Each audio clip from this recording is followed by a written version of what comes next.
Chapter 1. The shadows of the trees were mottled and the sunlight was like a pillar. The dust particles looked ethereal and unreal under the sunlight, rendering the vast forest even more magical. Gu Mengmeng just stood in the pool and looked up at the man a step away from her. He looked down from above like a deity. A head of thick black hair casually draped behind him, like a cloud dyed with ink, giving off a unique charm. Beneath his straight brows was a pair of peach blossom eyes that were full of passion, making one fall into them if they were not careful. She had a tall nose and moderately thick red lips, but at this moment, there was a dazzling smile. Although it was just a faint smile, Gu Mengmeng was mesmerized and completely forgot about her current situation. Her mind went blank and she instinctively reached out a hand, wanting to touch this elf-like man. Perhaps this was the legendary obsession with lust. The man looked at Gu Mengmeng's little hand reaching out to him and frowned indiscernibly. Not because of anything else, but because he was annoyed that she was not alert at all. If the person who came was not him, would she also be standing in the water, wearing a strange outfit that made the blood of beasts spurt out and stretching out her fair arm defenselessly? However, when he thought that she might be seen by other beasts, he felt inexplicably angry. This evil fire came so strangely that he didn't even know what was going on. But when he reacted, he had already scooped the drenched female out of the pool and hugged her in his arms. She was so small that he could encircle her with one arm. After weighing her in his hands, she was practically weightless.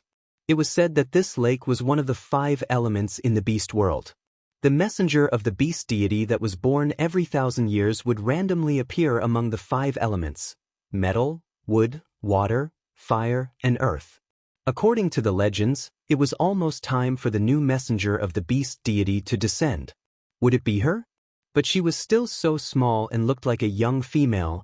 Would the beast deity send an underage female as a messenger? While the man was in a daze, Gu Mengmeng's mind was also spinning. This person was really too handsome, 100 times more handsome than the Prince Charming Sr. in her school's swimming club. Swimming club? Prince Charming Sr.? Gu Mengmeng suddenly regained her senses when she thought of this. She suddenly sat up straight and looked around. Oh my God! She was clearly practicing swimming in the school's swimming pool to create a chance for her to bump into her Prince Charming.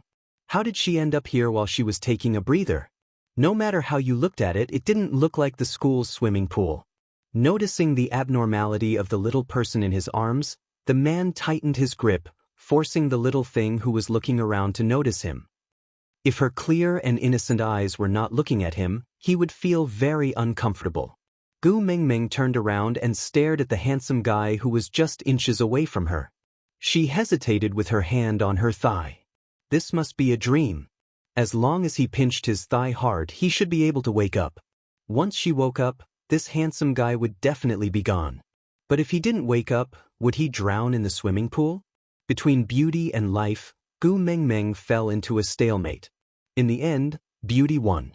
Gu Mengmeng broke into a grin and wrapped her arms around the man's neck. She leaned her head against the man's neck and rubbed against it to experience the texture of the handsome man's skin. After finding a comfortable angle, she heaved a long sigh and said, "Since it's just a dream, it's fine to be a little presumptuous." Man, Gu Mengmeng raised her head and scrutinized the man in front of her in all seriousness. She squinted her eyes like a lecher and said, "For you, I took the risk of drowning. So, a kiss should be fine, right?" Man. Gu Mengmeng looked at the man's obviously resistant expression and smacked her lips. She slapped the man's cheeks with her little hands and pounced forward like a hungry tiger, kissing the man's red lips with a smack. By right, with his skills, he should have been able to avoid it. But he just couldn't react in time. He could only watch helplessly as this little thing teased him. According to his usual temper, he should have thrown her out harshly to punish her. But looking at her provocative and mischievous look, his chest itched as if a cat was scratching it. That feeling was very strange, as if something was violently colliding against his ribs uncontrollably, trying to break through his chest. Was this a sign of danger? But damn it, he actually felt that this feeling was not bad. Gu Mengmeng looked at the pink tips of his ears and viciously felt that the little devil in the depths of her heart was greatly satisfied. She held back her laughter and patted the man's shoulder, saying, It's against the rules to be as handsome as you. So, although I kissed you, I won't take responsibility. Man. First, he was teased and then he was abandoned. What should he say in this situation? He had never encountered such a situation in the past. Gu Mingming's little interest was satisfied and she felt extremely happy. Although compared to the man in front of her, the senior from the swimming club was not considered a Prince Charming, but she still had to wake up. If she did not wake up now, she might not be able to wake up in the future. So, Gu Mingming waved her claws at the man who had not yet recovered from being taken advantage of by her. She composed a melody to herself in her heart and put on an affectionate look like a natural-born playboy, saying, "Meeting me is your biggest misfortune. Forget about me and go on with your happy life."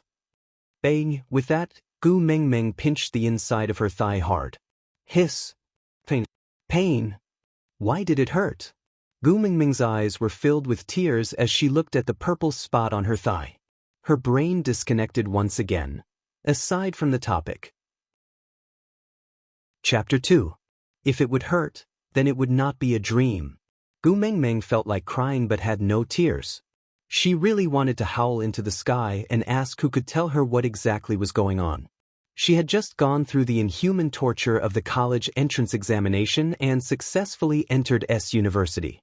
Her 4 years of shameless university life had just begun. Why the hell did she end up here just because she was swimming? Where was this? Gu Mingming's mind was completely blank. She could not think at all and there was only one strange thought in her mind. Transmigrated? Was this the same as the plot in novels? Thinking about this, Gu Mingming then noticed the man who was hugging her without saying a word. According to the plot in novels, the first male to appear would usually be the male protagonist. Then a prince? Emperor? Cult leader or a miracle doctor? May I ask who you are? Gu Mingming selectively forgot that she had teased him just a moment ago and had already set up the image of a Casanova for herself.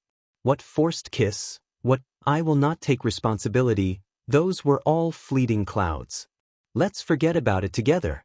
The man was filled with curiosity towards this little female in front of him. Her emotions were so changeable and there was always an expression on her delicate little face that made people unable to shift their gaze away. Sometimes she was teasing, sometimes she was naughty, sometimes she was charming, and sometimes she was as terrified as a deer. Elvis. She blurted out. Elvis said his name. Hello, Sir Eyre, I am Gu Mingming. Gu Mingming smiled stiffly and nodded as a form of greeting. All the people with the surname Eyre flashed through her mind, but unfortunately, the only one she could think of was Erkong from My Fair Princess. But she vaguely remembered that Erkong's surname was Fu. Fu. Mingming. Elvis repeated Gu Mingming's name playfully. There was a strange feeling in his heart, as if it was telling him that this strange word, Ming, would have an extraordinary meaning to him. Sir Eyre, may I know what dynasty is it now? Is it the Qing dynasty? Gu Mingming knew that it was weird to ask like this. It was as if someone suddenly grabbed your hand on the street and asked you if it was the People's Republic of China now. You will definitely think that the other party is crazy.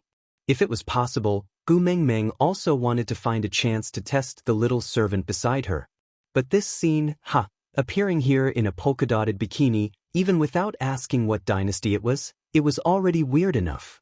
If one had too many lice, one would not be afraid of being bitten.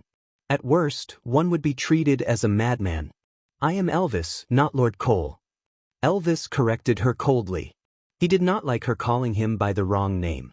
Gu Mingming looked at Elvis, who was looking straight at her. Why did she see anticipation in his eyes?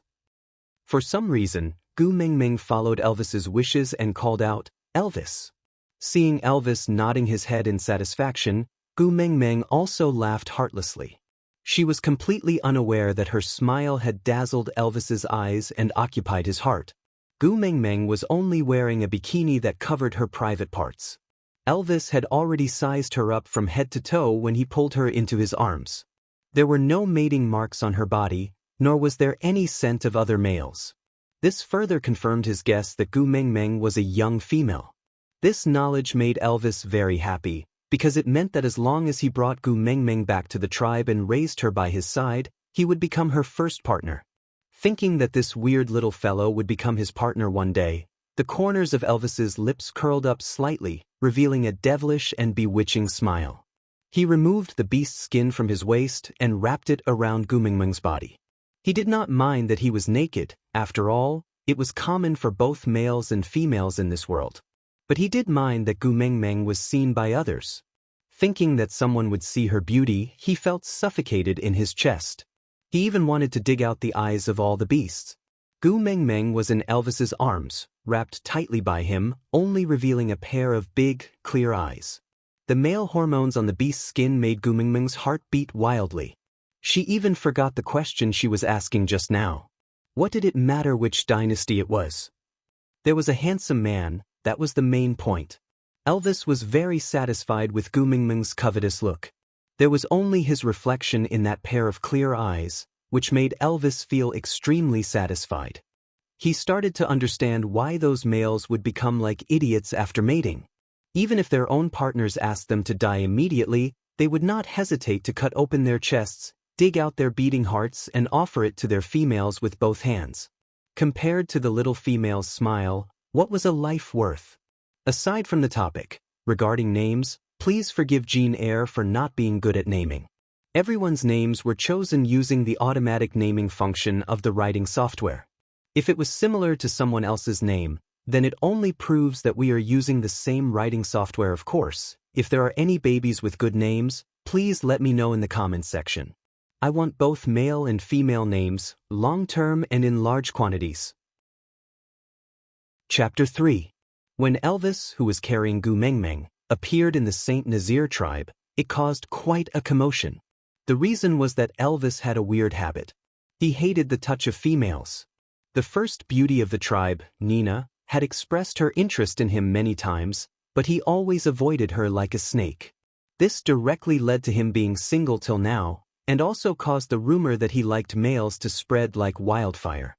Today, he actually appeared in the tribe with a female in his arms. It would be weird if he did not attract attention. The little female in Elvis's arms looked as tiny as a cub.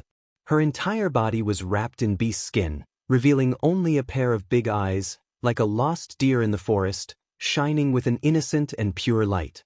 It was so clear that one would feel that they were being cruel if they did not smile at her. Taking a closer look, wasn't that beast skin Elvis's close-fitting beast skin dress? What to do? The more secretive Elvis was, the more curious everyone was. Elvis, where did this little female come from? No one knew who spoke up, but this question attracted a wave of agreement.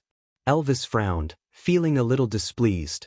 But now, he was already surrounded so tightly that not even a drop of water could escape. Although it was easy to forcefully break through, the people surrounding him were after all his own tribesmen, and they did not have any ill intentions. If he forcefully broke through, he would definitely be injured or killed. Looking at those familiar faces, Elvis felt that he could not bear to do it, so he could only stand still and reply with a black face, "I picked her up." Picked up? The crowd erupted into cheers. Saint Nazaire has another precious female? That's great, that's great. Gu Mingming's lips twitched, and 3 black lines hung down her forehead. Female, what kind of weird title was that? Before Gu Mingming could complain, she was shocked by a face that suddenly appeared beside her.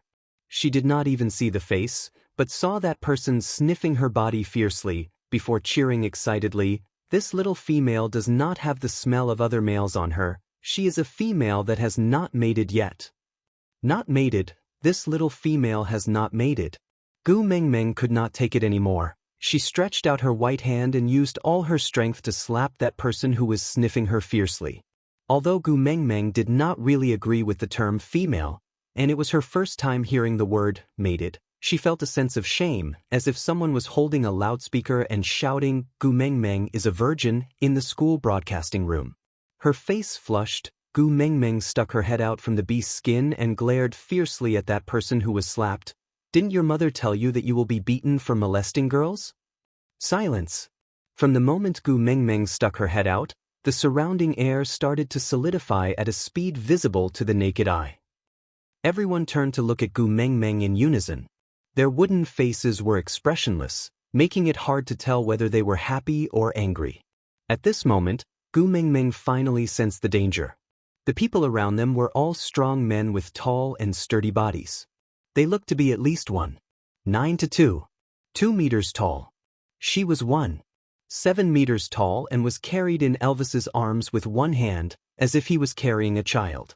Gu Mingming, who was 1.7 meters tall, was carried by Elvis with one hand, like a child. At that moment, she felt a little regretful. Under the situation where there was a huge difference in power between them and the enemy, it was not wise to provoke them. Especially since they were not on the subway, there were no enthusiastic onlookers who would stand out to help her, and no auntie from the neighborhood committee who would help her beat up Yao Yao 0. If she apologized now, would it be too late? Just as Gu Mengmeng was pondering how to apologize so that she would not be beaten to death, the person who was just slapped suddenly broke into a grin. He gently touched the side of his face that was slapped, and said with an intoxicated expression, "This little female touched me, she likes me." Chapter 4. Little female, my name is Colin. My body is very strong and I can protect you. Choose me as your partner. Little female, my name is Barit. I have sharp fangs and claws and can catch many prey for you. Mate with me and I will definitely not let you go hungry. Little female, the corners of Elvis's lips twitched. If the crowd had not been bewitched by Gu Mingming's beauty to the point of losing their minds, they would have known that he was about to lose his temper. This was clearly a warning sign of danger. However, reality proved that regardless of whether it was the modern world or the beast world, males were creatures whose brains were filled with lust.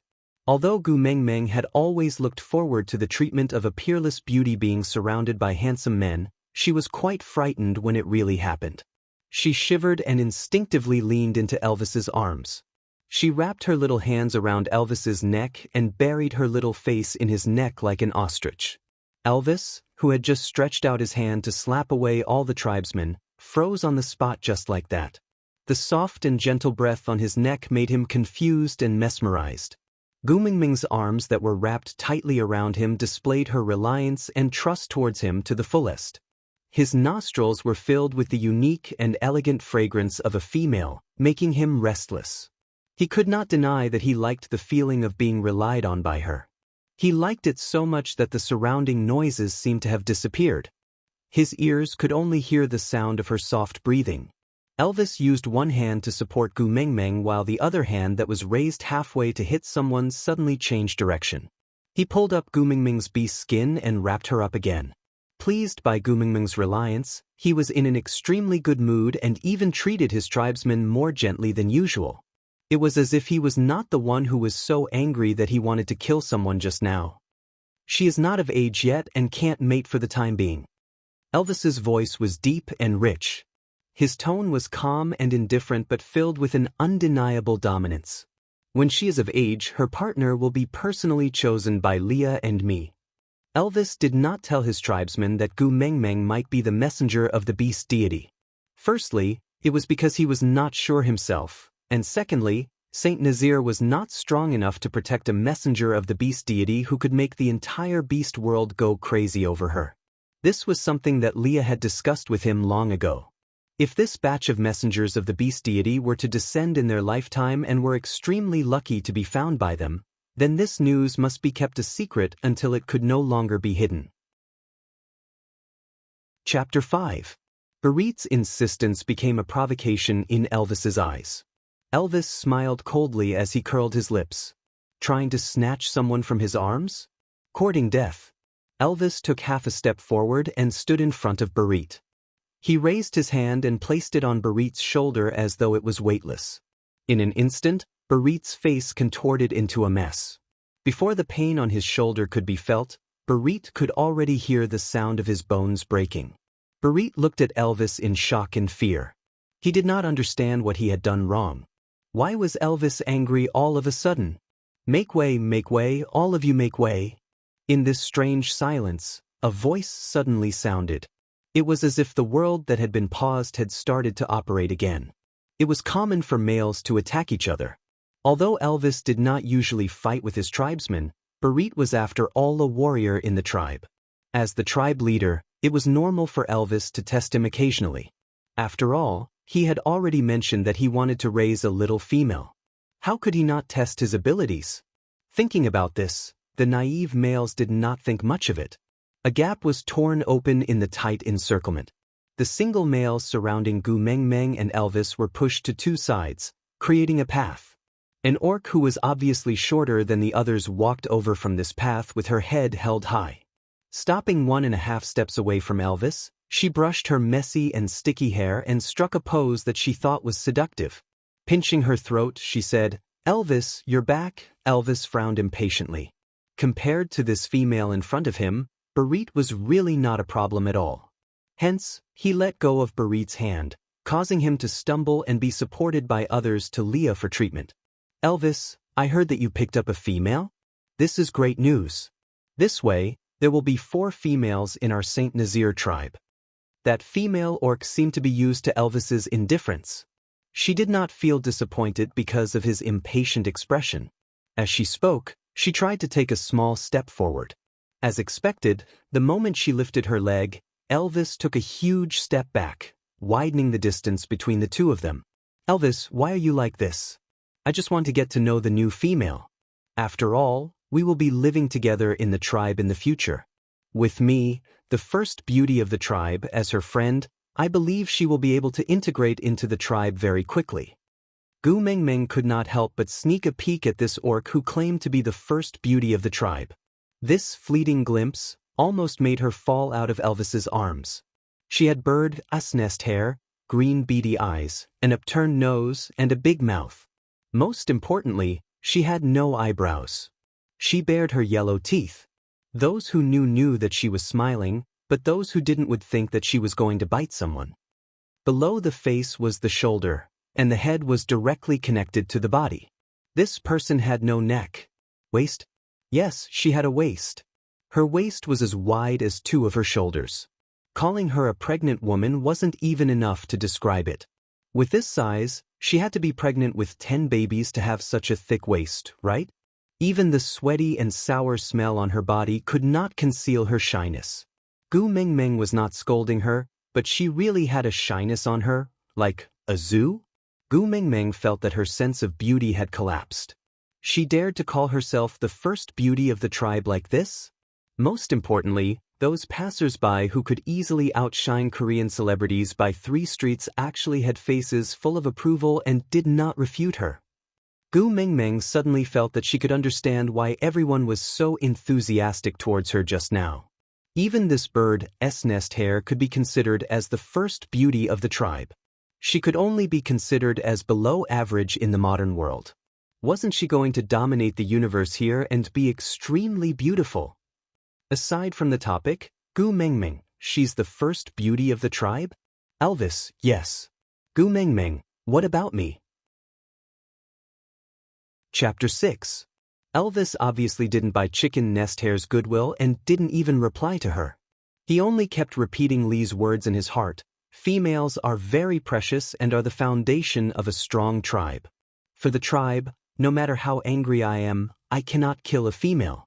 Seeing that Elvis did not say anything, Chicken Nest Hair misinterpreted his expression of suppressing his anger as him being unable to extricate himself from her beauty. She was the first beauty of Saint Nazir and she was so kind that she took the initiative to accept a new female.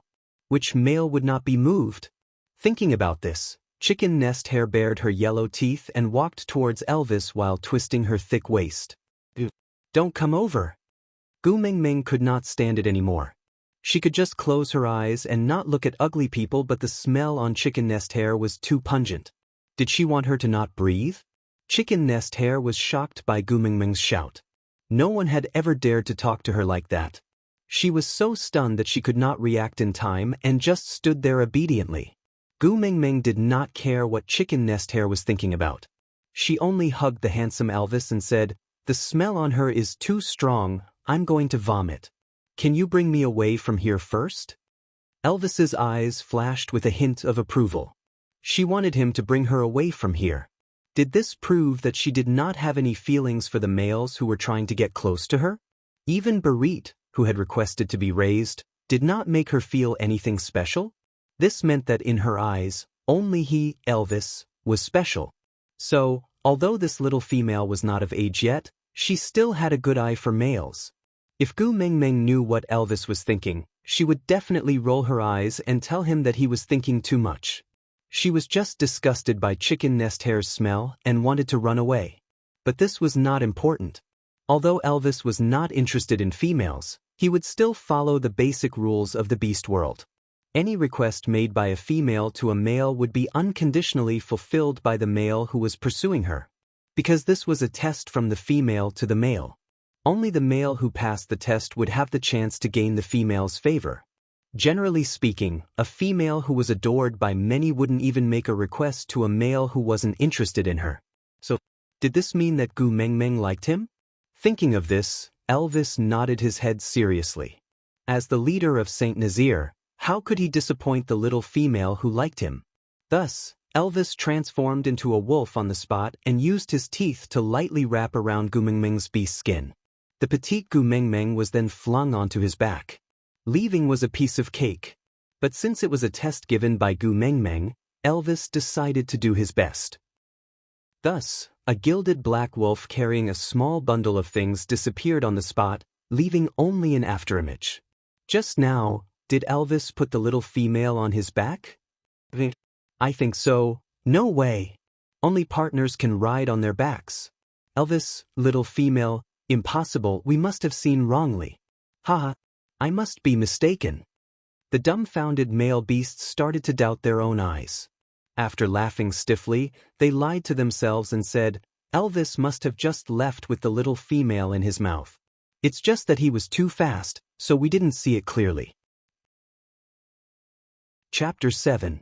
Elvis will never mate with a female, he only has eyes for Leah. Why did you hit me? His words were interrupted and the person who was hit realized that he had blurted out what was on his mind when he saw his friend winking at him.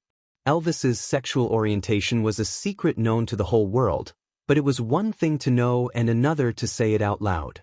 The person who was hit cleared his throat awkwardly and tried to cover it up. What I mean is, the little female is not of age yet, Elvis will definitely not mate with her now. Even if he did not mate, he will not let the little female get on his back. Otherwise, if the little female does not choose him as her partner when she becomes of age, Elvis would be disloyal to his future partner. In that case, even if it was a strong male beast like Elvis, the female would not want him. So Elvis definitely did not let the little female get on his back just now. Yeah, that's what I meant. While everyone was discussing in self-deception, there was one person who did not say a word. He was Barit, whose shoulder was crushed by Elvis. He saw clearly just now that Elvis had thrown Gu Mengmeng onto his back without any hesitation. So, his love rival was actually Elvis?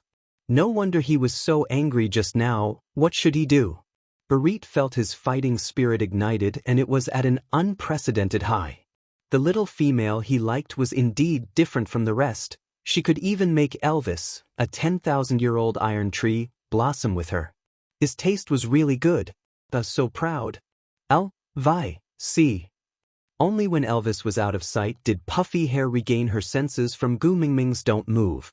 She was so angry that her face turned red. She screamed Elvis's name at the top of her lungs and chased after him with a stomp of her feet. Although her speed could not be compared to Elvis's, she knew where Elvis lived. As the first beauty of the tribe, she was worthy of having such a strong male like Elvis. That damned bitch. She did not know what she did to Elvis. She actually tricked him into letting her on his back and even left such a beautiful woman like her at the side. She could not forgive. She definitely could not forgive that bitch who did not even dare to show her face. Chicken Nest Hair ran aggressively towards Elvis's cave. His partners and pursuers looked at each other before chasing after her. However, he had only taken 2 steps when he was blocked by a figure. Barit, move aside. Chicken Nest Hair stood on the spot with her hands on her hips and legs spread apart. She stretched her neck and glared at Barit with her bean-like eyes. Nina, why are you in such a hurry? Half of Barit's shoulder was crushed by Elvis, so his right hand hung weakly at the side. Even though he was in pain, he still had the imposing aura of one man holding the pass against 10,000 enemies.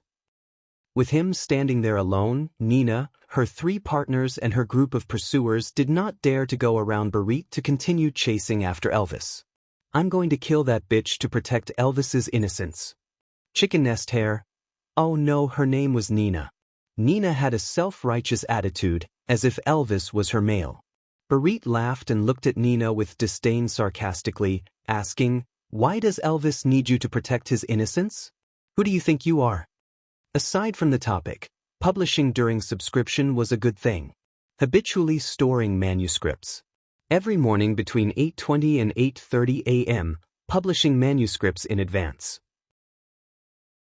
Chapter 8. Gu Mengmeng was still in a daze until she was brought back to the cave by Elvis and placed on the haystack. She just stared at Elvis turning from a dark wolf back to his arrogant male form in front of her. She opened her mouth in an O but could not say a word. Everything in front of her was way beyond Gu Mengmeng's understanding. This had totally subverted her worldview. What happened to the agreement that animals were not allowed to turn into spirits after the founding of the country? Hey, is this Yao Yao Ling? There was a wolf here that turned into a spirit and he was so damn handsome.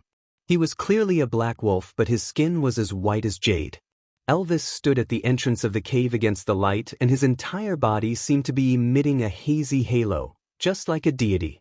That broad shoulders, narrow waist, firm abdomen with distinct cleavage and perfect mermaid lines were causing one's imagination to run wild. Wait a minute. Gu Mengmeng's gaze followed the mermaid lines downwards and suddenly paused. Something seemed not right. Where was it? Gu Mengmeng let out an earth-shattering roar, almost breaking Elvis's eardrums, which had excellent hearing. Elvis frowned slightly but did not say anything. He just quietly watched Gu Mengmeng scream until her face turned red and it was obvious that she was out of breath. Elvis then took a step forward and held onto Gu Mengmeng's waist with one hand and supported the back of her head with the other. His dark red lips slowly pressed onto Gu Mengmeng's lips, then a few. Elvis blew into Gu Mengmeng's mouth. Gu Mengmeng was stunned. She stared at Elvis with her beautiful eyes and her little face was like a ripe apple. She did not know if it was because of embarrassment or the lack of breath. She placed her little hand on Elvis's chest and asked with a guarded expression, "What are you doing?" Elvis replied with a calm expression, "I am saving you." Saving me? Gu Mengmeng was even more confused. "You will die if you only breathe out but not in," Elvis said with a straight face and Gu Mengmeng could not refute him. Gu Mengmeng pouted her lips sullenly. There was a feeling of depression that she could not win in a fight and could not win in a verbal argument. Gu Mengmeng stared at Elvis's face for a long while before she calmed down. She comforted herself and said, "All right, looks are justice. You're handsome, so whatever you say is right." Elvis did not really understand what she was saying, but he roughly understood that she was praising him, so he nodded his head and gladly accepted this compliment. Gu Mengmeng felt helpless. The heavens were indeed fair, giving Elvis a heaven-defying appearance, so he was destined to be lacking in terms of intelligence. Gu Mengmeng patted Elvis's shoulder with the feeling of caring for a handsome retard and said in a coaxing tone, "Then I'm fine now, can you let go of me?" "No," Elvis answered matter-of-factly. "It's quite comfortable to hug like this." Gu Mengmeng was so angry that she ground her teeth. She stretched out her slender arms and waved her fist, which was not threatening at all, in front of Elvis. She pretended to be fierce and said, "Didn't your mother tell you that you will get beaten up if you act like a hooligan?" Elvis thought about it carefully and then shook his head. He tilted his head slightly to one side and looked straight into Gu Mengmeng's eyes with his sparkling eyes.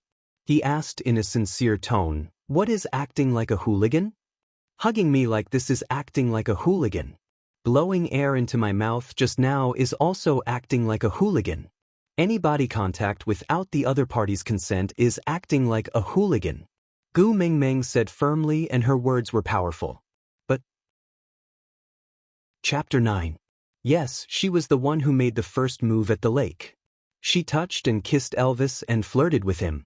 But at that time, she thought she was just dreaming. Gu Mengmeng's face turned red and she roared after a long while, "I took the initiative, that's called love. You took the initiative, that's called acting like a hooligan." But Elvis fully displayed his shameless attitude and wanted to make Gu Mengmeng speechless with his questions. But his attitude was extremely sincere and she could not find any feeling that he was teasing her. Alright, it was just because he was handsome that Gu Mengmeng could recognize him no matter how she looked at him. But, even if he was handsome, he had to wear clothes. Gu Mengmeng could not break free from Elvis's embrace. Her strength was not even enough to tickle him. So Gu Mengmeng could only turn her face to the side and said in a low, muffled voice, "Because you are not wearing clothes." Elvis was stunned for a moment before the corners of his lips curled up. Ignoring Gu Mengmeng's evasion, he moved his face close to hers and his warm and moist breath landed on Gu Mengmeng's ears. He asked in a hoarse and seductive voice, "If I put on my clothes and take the initiative, would that also be called love?" Gu Mengmeng's heart was beating rapidly from Elvis's sudden flirtatious actions. God knew that although she looked like an infatuated girl, she did not have the guts to do it. Today's teasing of Elvis was already the most inappropriate thing she had done in so many years. She often teased the little boys in class in school, and the more they avoided her, the more excited she became.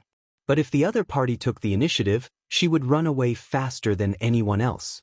So, the love theories that Gu Mengmeng usually talked about in class were really just theories. Elvis did not understand why Gu Mengmeng's face suddenly turned so red and her heartbeat was too loud. He did not even need to lean against her chest to hear it clearly. He only felt that the faint fragrance on her body smelled nice, so he moved closer to smell it. Why did she suddenly look like she was sick? Elvis frowned. If Gu Mengmeng was sick, he should first bring her to Leah and let him treat her. But for some reason, he did not want other males to see Gu Mengmeng in this sick state. Even Leah could not do it. Even though they already had an agreement, Elvis released Gu Mengmeng.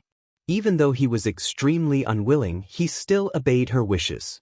He did not want to be the hooligan beast that she mentioned, because he could clearly feel that Gu Mengmeng did not like this word. Most of all, he didn't want to be like the others. He remembered that Gu Mengmeng had used this word to scold Barit when they first entered Saint Nazir tribe. Even if he was a gangster, Elvis wanted to be a unique gangster. How could he be like Barit? Thinking about this, Elvis raised his proud chin and looked down at Gu Mengmeng with a disdainful look. His slender and well-defined fingers pointed at the beast's skin on Gu Mengmeng's body and said, "But my clothes are on you." Gu Mengmeng had an urge to vomit blood. Was she digging a hole to bury herself in? What do you mean by putting on clothes and taking the initiative is called love? What should he do now? He was going to show his love. Was she going to run around in a bikini in this fairy cave? Chapter 10. Gu Mengmeng really wanted to tear off her clothes handsomely and throw it on Elvis's face, replying domineeringly, "I'm returning it to you." Unfortunately, looking at the Sherwin bikini that she had specially bought to attract the senior's attention, Gu Mengmeng felt like thousands of alpacas were galloping through her heart. This swimsuit was clearly very cool when worn in the swimming pool. Why did it become so embarrassing when the scene was shifted to the cave? Gu Mengmeng pulled her collar and wrapped Elvis's beast-skin dress even tighter. She was clearly weak but still forced herself to raise her head and said, "Don't you have any other clothes to wear?" Elvis's reply was still sincere. "Then why don't you just take something else to wear?" Gu Mengmeng puffed her cheeks and complained in her heart that Elvis was stingy and not gentlemanly at all. But she only grumbled a little in her heart. The current situation did not allow her to request Elvis like this. After all, he was a wolf and it was already very polite of him not to eat her up until now. "But I like this one." Elvis's eyelashes fluttered, casting a thick shadow under his eyes, adding a hint of ambiguity to a simple sentence. Yes, he liked this beast-skin dress, because it was stained with her fragrant breath. Gu Mengmeng sighed. She had no choice. Who asked this dress to originally belong to him? So Gu Mengmeng took a step back and asked, "Then can you lend me another piece of clothing to wear? When I find a suitable one, I'll change it and return it to you." Elvis pondered for a while and did not reply. Instead, he slowly inched towards Gu Mengmeng step by step. Gu Mengmeng instinctively took a step back, her mind buzzing. Was he going to eat her up? Just because she wanted to borrow a piece of clothing? So stingy? I won't borrow any more, all right? Before Gu Mengmeng could finish her words, She was already locked into Elvis's arms. Elvis's left hand circled around Gu Mingming's shoulder while his right hand circled around her waist. Using his height advantage, he placed his chin on the top of Gu Mingming's head and sighed softly, "You're so skinny." Gu Mingming laughed bitterly. If this was the present world, she would have been overjoyed to hear this, but now, she could not be happy no matter what. This was his evaluation of the food. "Haha, I'm so skinny, I'm really sorry to you." Gu Mingming gritted her teeth and mumbled softly. "It's alright, it's not your fault."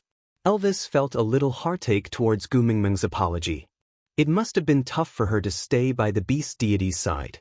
After all, to be able to serve by the great beast deity's side, she must have gone through many trials and tribulations. However, everything was fine now.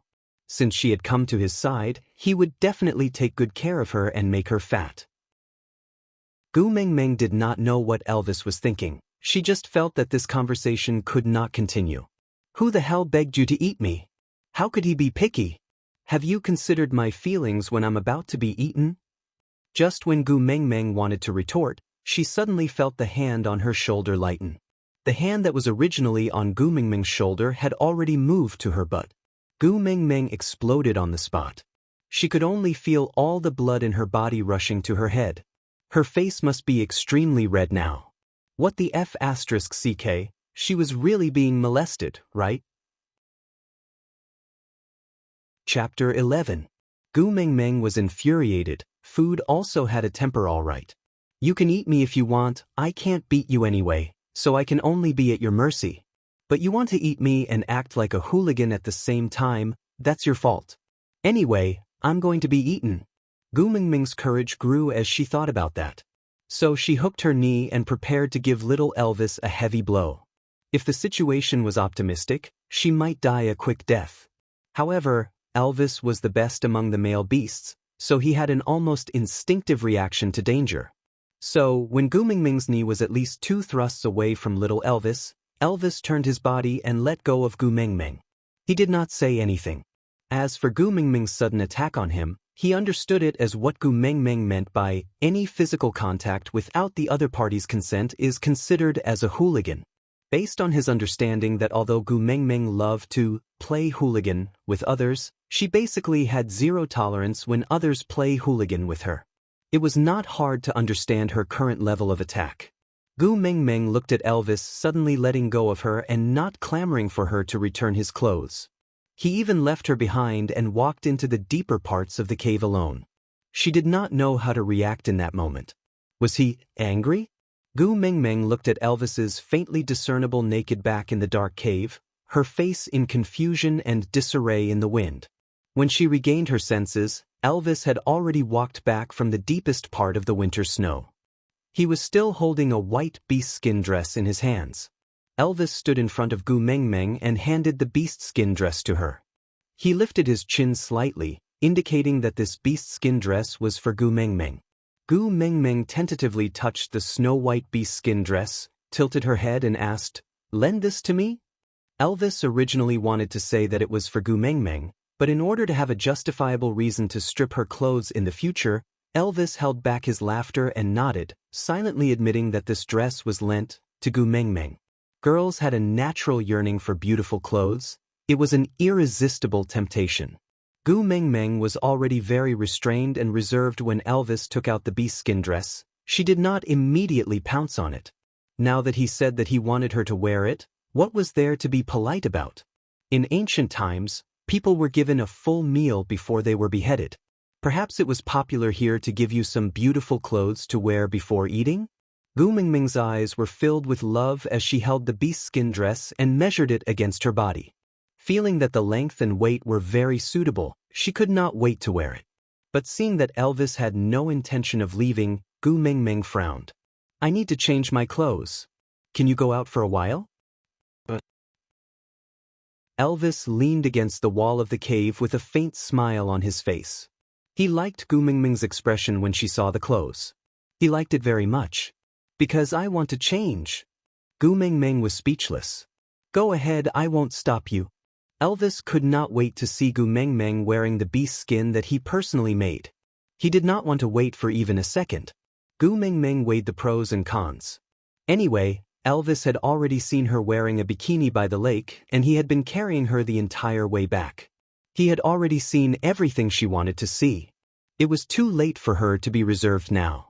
Moreover, if she did not remove the beast skin that was wrapping around her, Elvis would continue to show his sincerity in front of her.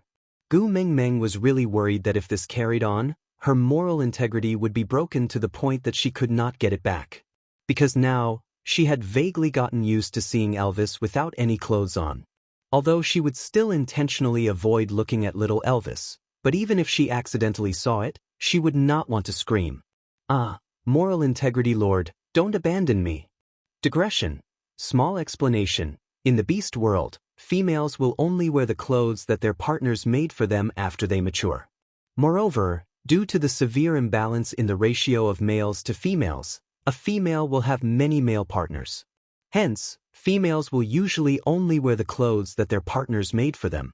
So when Gu Mingming expressed that she liked the clothes that Elvis made, Elvis was very excited. Chapter 12. Gu Mingming turned around and loosened the beast skin wrapping around her body. That beast skin slid down Gu Mingming's delicate and fair shoulders, landing beside her feet like a butterfly with broken wings. Gu Mingming's original plan was to end the battle quickly and immediately wear the new snow-white clothes that Elvis had lent her after taking off the beast skin dress. But things did not go as she wished. The more anxious she was, the more she could not wear it properly. In her panic, she could not even differentiate the front and back of the new clothes. Just as Gu Mingming was struggling with the new clothes, Elvis, who was standing behind her, felt blood rushing to his head. Something warm flowed out from his nose and he could not even reach out to wipe it off. He could only stare blankly at Gu Mingming's fair and beautiful back. Even his breathing was suffocating. The scene of the beastskin dress sliding down was slowed down by his eyes and replayed endlessly in his mind. The Gaussian blur effect and the selfie effect of the beautifying camera made Elvis feel an unfamiliar but instinctive urge that was about to come out. He wanted to hug Gu Mingming fiercely in his arms and bully her until she cried, but his legs could not move as if they were filled with lead. His breathing became heavier and Elvis felt as if there were 10,000 horses galloping in his chest. A pair of bloodshot eyes squinted slightly, looking dangerous and evil. But Gu Mingming did not notice it at all. Not only was she defenseless, she even turned around and looked at Elvis with her innocent and clear big eyes. She pouted her lips and said pitifully, "Can you help me? I don't know how to wear this." This undoubtedly added a lot of firewood to Elvis's primitive desire. But Elvis, who could not control himself facing her back view, could not put his inner thoughts into action when he met Gu Mingming's eyes. He clearly wanted to bully her until she cried just now, but now, he felt that this pair of clear eyes was more suitable for smiling. Elvis took 2 deep breaths and suppressed the evil fire in his body.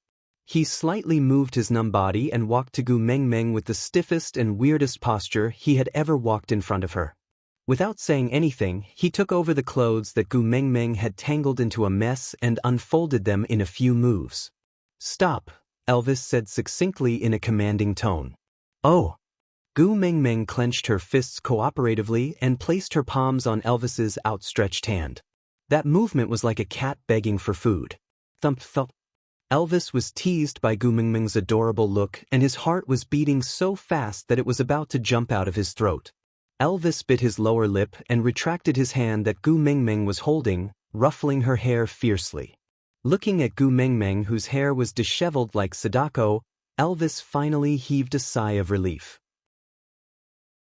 Without being able to see his face, the burden in his heart was much lighter. "What are you doing?" Before Elvis could rejoice, Gu Mingming used her hands to push the hair that was covering her face to the sides and protested. The way Gu Mingming used her hands to hold her hair looked like she was supporting her cheeks with her hands. Due to her height, she had been looking up at Elvis the entire time. Her current pose was no different from a 45-degree angle. Chapter 13. Elvis felt as if his blood started to freeze. His fingers were so stiff that it was difficult for him to even bend them.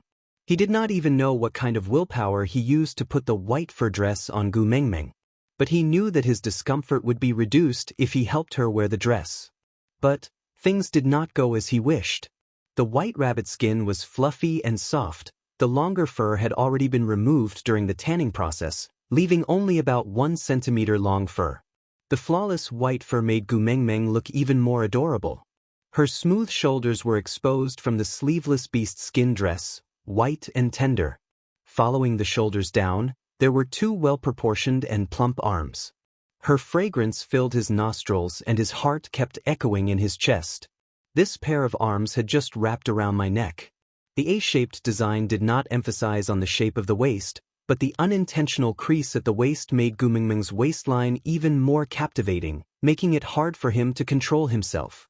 Further down, the line of her perky buttocks propped up the second wave of the dress, making it look extremely beautiful. The dress stopped abruptly at about a fist's length above Gu Mengmeng's knees.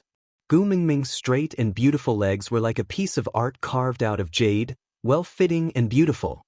Elvis felt the warm blood flowing out from his nose, making him feel like he was rushing forward. Meanwhile, little Elvis stood upright with his head held high, showing off his impressive figure. "Are you all right?" Gu Mengmeng was a little worried. Would Elvis die from excessive blood loss with this kind of method that did not require money? The first wolf, demon to die from a nosebleed in history. If it was in the modern world, it would definitely be on the headlines with the title, "Shocking. A 1,000-year lone wolf trained to become a demon, but died from blood loss in one night." Was the truth behind the distortion of human nature or the loss of morals? Please tune in tonight at 8 p.m. on Nonsense TV. Gu Mengmeng will see you there or not. Elvis was a little flustered facing Gu Mengmeng's concern. On one hand, he did not want her to see him in such a pathetic state, but on the other hand, he felt warm. Elvis was in a dilemma, but he did not know which side he was leaning towards. Just as Elvis was in a dilemma, a piercing voice came from the entrance of the cave. "Elvis, come out right now." Elvis frowned. All the anxiety and sweetness in the atmosphere had been wiped away by this loud howl. Bending down to pick up the beast skin dress that Gu Mengmeng had just changed out of and wrapped it around his waist, Elvis used his chin to point at the haystack at the side, indicating for Gu Mengmeng to rest in the cave first. Then he turned around to deal with Nina, who was screaming at the entrance of the cave. Nina was completely unaware of their situation in the cave, as the orcs had a very strong sense of territory. All the males could not approach the territory of other males without an invitation, or else they would definitely be attacked.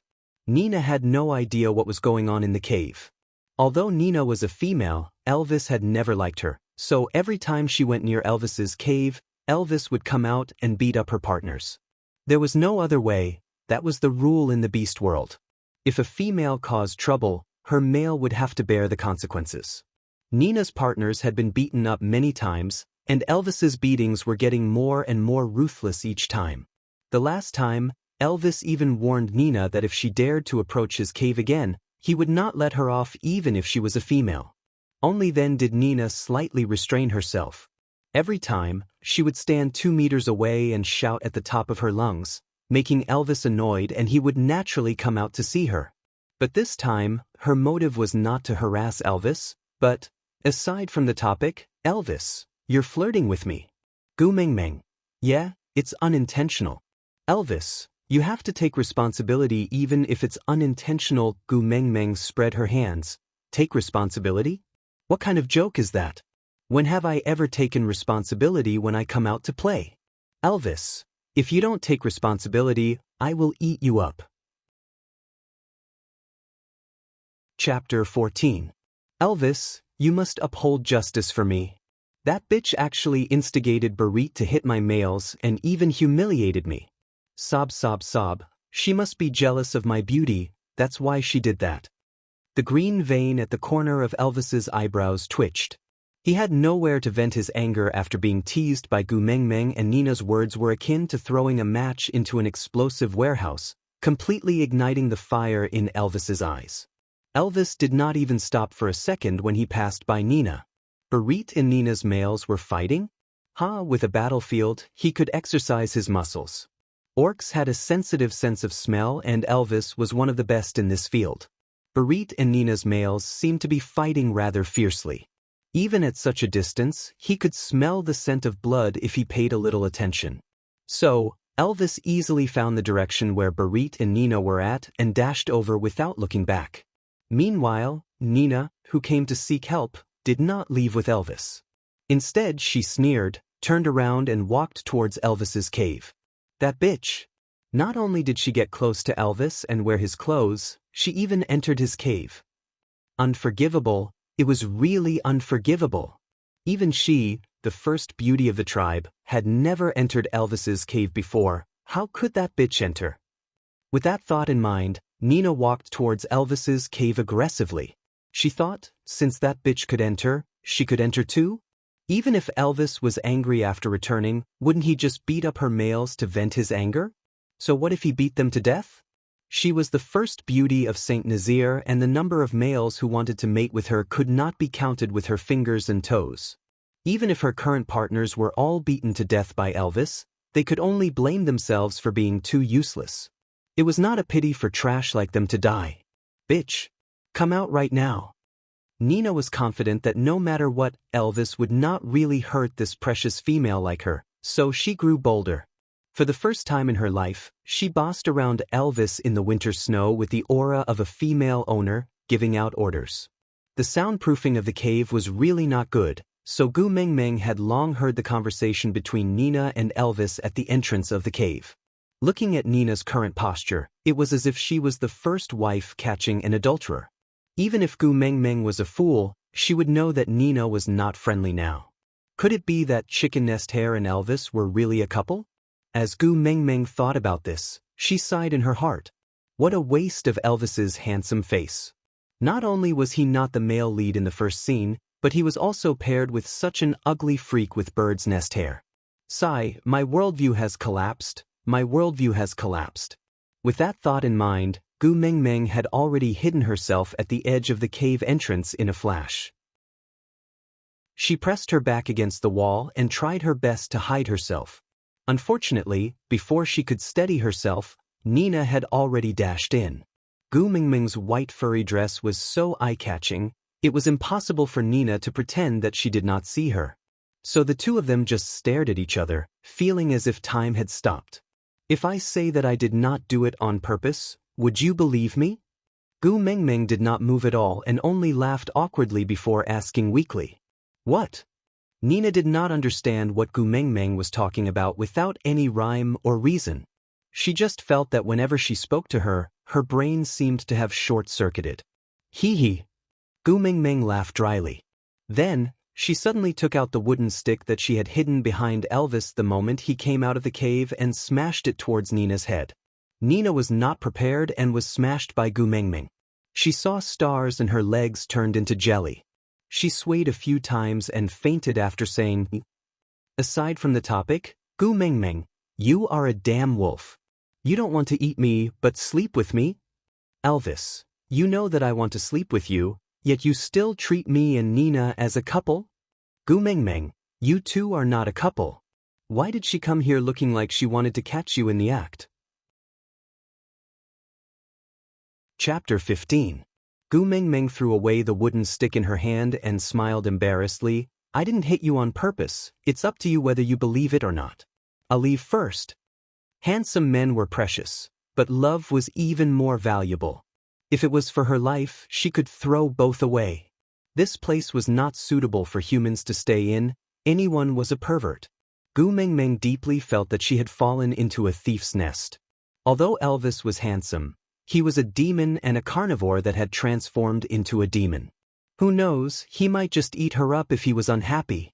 So Gu Meng Meng decided that she would be a fool if she did not run now that Nina had sent Elvis away and there was no one else in the cave other than Nina, who had fainted. Gu Meng Meng had the intention to enter Elvis's cave to see if there was anything she could borrow to defend herself, but the cave was too dark. Gu Meng Meng could not see anything in less than 10 steps away from the entrance of the cave. Hence, she gave up on the idea of stealing and decided to go into battle with a light pack. Staying alive was more important. Gu Meng Meng sneakily stuck to the wall like a thief and tiptoed her way out. She did not know that to the senses of the orcs, her weird actions were not really hidden at all. In addition to her unique fragrance and the eye-catching rabbit skin dress, it was impossible to pretend that they did not see her. However, females had always been a high and mighty existence in this world. They could do whatever they wanted. No matter how strange their behavior was, they should be tolerated and acknowledged. As males, their tolerance and acceptance towards females were very high. So although they had long discovered Gu Mengmeng, she seemed to think that no one had discovered her and was happily walking in circles in the tribe, so the group of males could only play along and pretend that they did not see her. When they were about to meet her, they would take the initiative to avoid her and give way to the little female so that she could advance in stealth to her heart's content. When Gu Mengmeng finally realized that she was walking in circles on the spot, it was already her third time walking to the entrance of St. Nazir. And this time, Elvis, Barit and the orcs who were watching the fun all stopped what they were doing and looked at Gu Mengmeng in confusion. She really couldn't pretend anymore. This was the third time. Seeing that she had already been discovered, Gu Mengmeng decided not to hide anymore. Dusting off her hands, she straightened her body and walked out openly. She waved at Elvis and Barit saying, "Hey, are you all busy? I'm just casually looking around. You guys continue, don't mind me." Once Gu Mengmeng said that, the situation instantly went out of control. The little female said she came to see me. A male spoke first. "Stop being so smug. The little female is obviously here to see me." The other pushed the male beside him aside harshly, pushing himself forward a little so that Gu Mengmeng could see more clearly. "Come on, the little female is so beautiful, how could she like you? You must be here to see me." Another person pushed the second person to the side and squeezed himself in front of Gu Mengmeng. "Were there so many people here just now?" Gu Mengmeng was dumbfounded. She completely did not know that because she took the initiative to appear and greet everyone, it signaled the end of her moving forward in secret game. So, the males who had been following her all jumped out one after another, wanting to become familiar with the beauty. Compared to Gu Mengmeng's concealment skills, these males were really godlike. Naturally, Gu Mengmeng would not be able to discover them. So, the small scene that only had a few dozen people watching the fun suddenly turned into a few dozen people surrounding Gu Mengmeng. This really gave Gu Mengmeng a fright. This was the matter of her hitting Nina discovered? So she was blocked by everyone? Gu Mengmeng was a classic case of having a guilty conscience. So much so that she completely did not hear what the males were saying. Aside from the topic, Gu Mengmeng, "You can't see me, you can't see me, you can't see me, Elvis. I'm not blind, Barit, Elvis is right." Chapter 16. Why did you come out? Elvis was displeased. He did not know why, but he just did not like how these males surrounded Gu Mengmeng and tried to please her. Gu Mengmeng shrugged her shoulders. If she said that she came out to escape, would Elvis swallow her alive in public?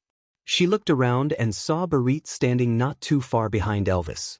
His right hand hung unnaturally, and there were wounds of varying degrees on his body. However, his body was still standing straight, and he did not look weak at all. This kind of iron-blooded and tough visual effect perfectly catered to Gu Mengmeng's preferences.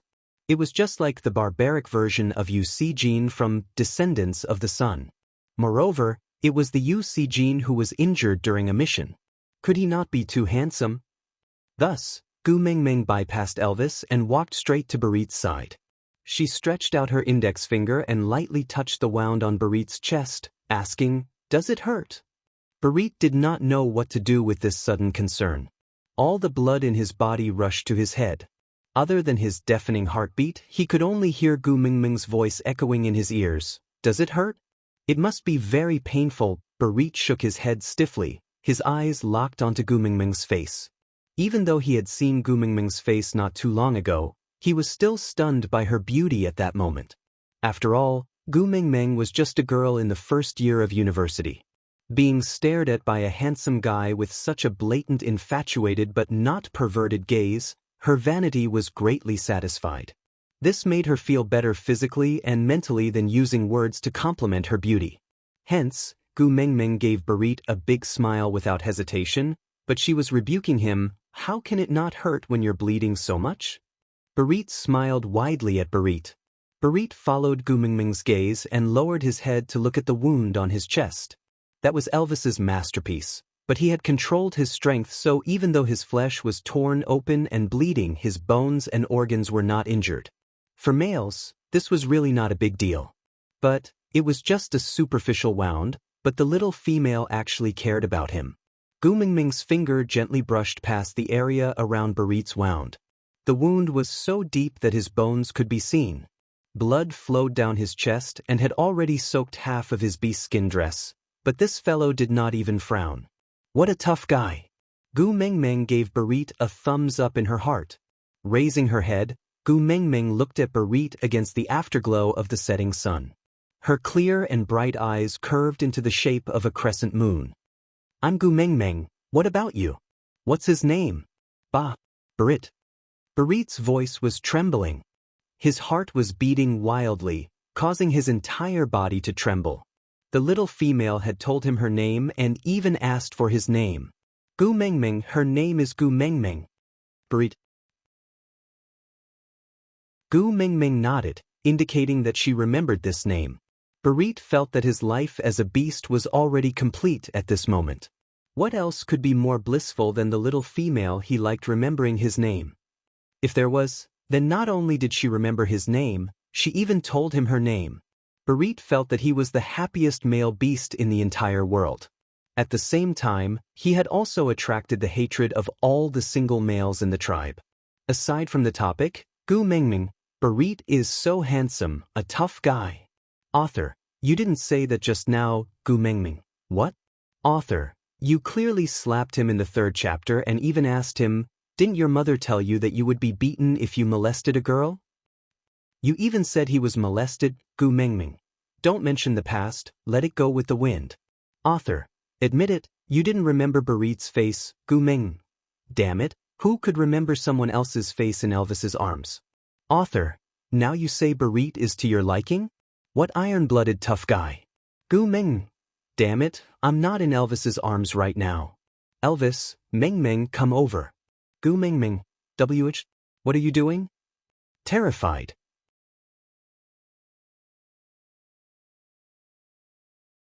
Chapter 17. Gu Mengmeng pulled Barit towards the stream. She originally wanted to avoid Elvis and find a chance to escape, but Elvis's face darkened as he followed behind them from a distance without being invited. Behind Elvis, there was an even larger group of single males with hearts in their eyes. They really wanted to send Barit flying so that the little female could hold on to them with her delicate little hands. Unfortunately, there was still a black-faced Elvis in between them and Barit. In the end, no one dared to go past Elvis despite the strong pressure. When they reached the stream, Gu Mengmeng really could not withstand the chilly air on her back anymore. She could only let go of Barit's hand and helped him to the bottom of the tree, saying, "Sit here for a while and wait for me." All right. Barit looked at the hand that Gu Mengmeng let go and felt a sense of disappointment. He did not know what Gu Mengmeng wanted to do, but he suppressed the urge to hold that soft little hand back in his palm and never let go. He nodded. Gu Mengmeng was a precious female. Barit felt that he should be satisfied that she could hold his hand for so long. He could not make any request to Gu Mengmeng just because of his mood. Not only would he be hated by females, he would also be despised by other males. After all, the females in the beast world were doted on by thousands. As a male, it was already his fortune to have the right to dote on females.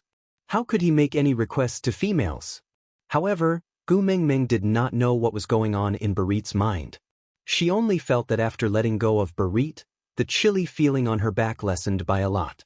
She secretly heaved a sigh of relief. Looking around, she realized that the leaves here were much bigger than the plants in the modern world. The tree that Barit was leaning on now had thick, dark green leaves in the shape of an elephant's ear.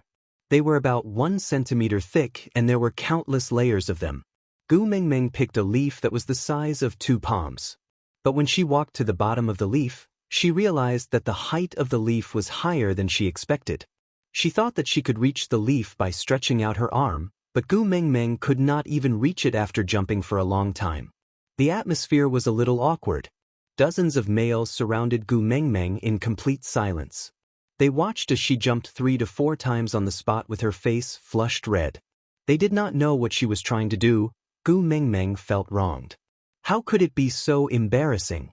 Rolling up her sleeves, Gu Mengmeng glared at that piece of leaf and said, "Just you wait, I don't believe that I can't reach you." With that, Gu Mengmeng turned around and walked fiercely to the bottom of the tree. She nodded at Barit confidently.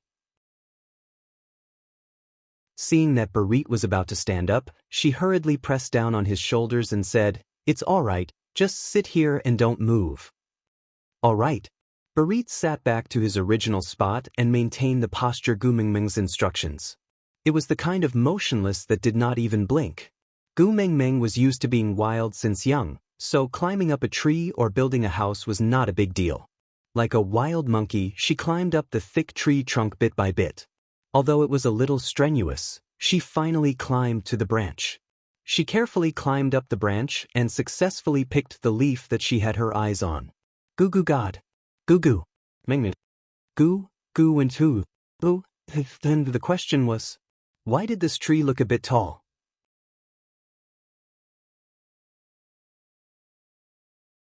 Chapter 18. Gu Mengmeng was in a dilemma. Actually, she could ask Elvis or Barit to pull her up from below and she could just jump down directly. But she was so imposing when she came up just now, wouldn't it be too embarrassing to ask someone to fetch her now? Gu Mengmeng would never do something like this with a strong start and a weak finish. Thus, Gu Mengmeng bit the elephant ear leaf in her mouth and slowly retreated backwards, wanting to return to where she came from. But she did not have eyes on the back of her head after all. A tree branch as thick as an arm caught onto Gu Mengmeng's skirt, causing her to lose her balance and fall from the tree. Luckily, Gu Mengmeng's reaction was fast enough. She hugged the tree branch tightly with both her arms so that she did not fall intimately to the ground. Gu Mengmeng was still biting on the leaf in her mouth and did not loosen her mouth even after the fall. It was not because the leaf was important, but because she could not react in time in her panic. Elvis took a step forward and stood in front of Gu Mengmeng. He was now at the position of Gu Mengmeng's navel, looking up at Gu Mengmeng, who was hugging the tree branch tightly with a leaf in her mouth. She was in a sorry state. Her pure white rabbit skin dress was already bald in a few places after being rubbed by her. Her originally fair and charming face was also stained with dirt, making her look dirty. Now, she was hanging on the tree like a wild monkey, unable to go up or down. Elvis always knew that females like to do strange things. He had seen many things that were even more incomprehensible than what Gu Mengmeng was doing now. But this time, it was different from the past. He was not annoyed or disdainful. There was an inexplicable evil fire in his chest that could not be suppressed. The leaf in her mouth was an eyesore. He wanted to flare up, but when he looked up, he saw that the skin on Gu Mengmeng's arm that was hugging the tree branch had already been scratched. Dark red blood faintly seeped out and the air was filled with her unique fragrance, making one's heart palpitate. The fire in Elvis's chest was extinguished by Gu Mengmeng's pitiful look. In the end, there was only a puff of green smoke that ended with Elvis's sigh. Stretching out his arms, Elvis looked at Gu Mengmeng and said, "Come down, I'll catch you." Gu Mengmeng bit on the leaf and shook her head. It was true that she had lost her balance for a moment just now, but after hanging like that for a while, Gu Mengmeng had already calmed down. She estimated that her feet were just over a meter away from the ground and she was prepared to jump down. She would not fall and hurt herself. Even so, she still wanted Elvis to carry her down? Then wouldn't all the pretense earlier have been for nothing?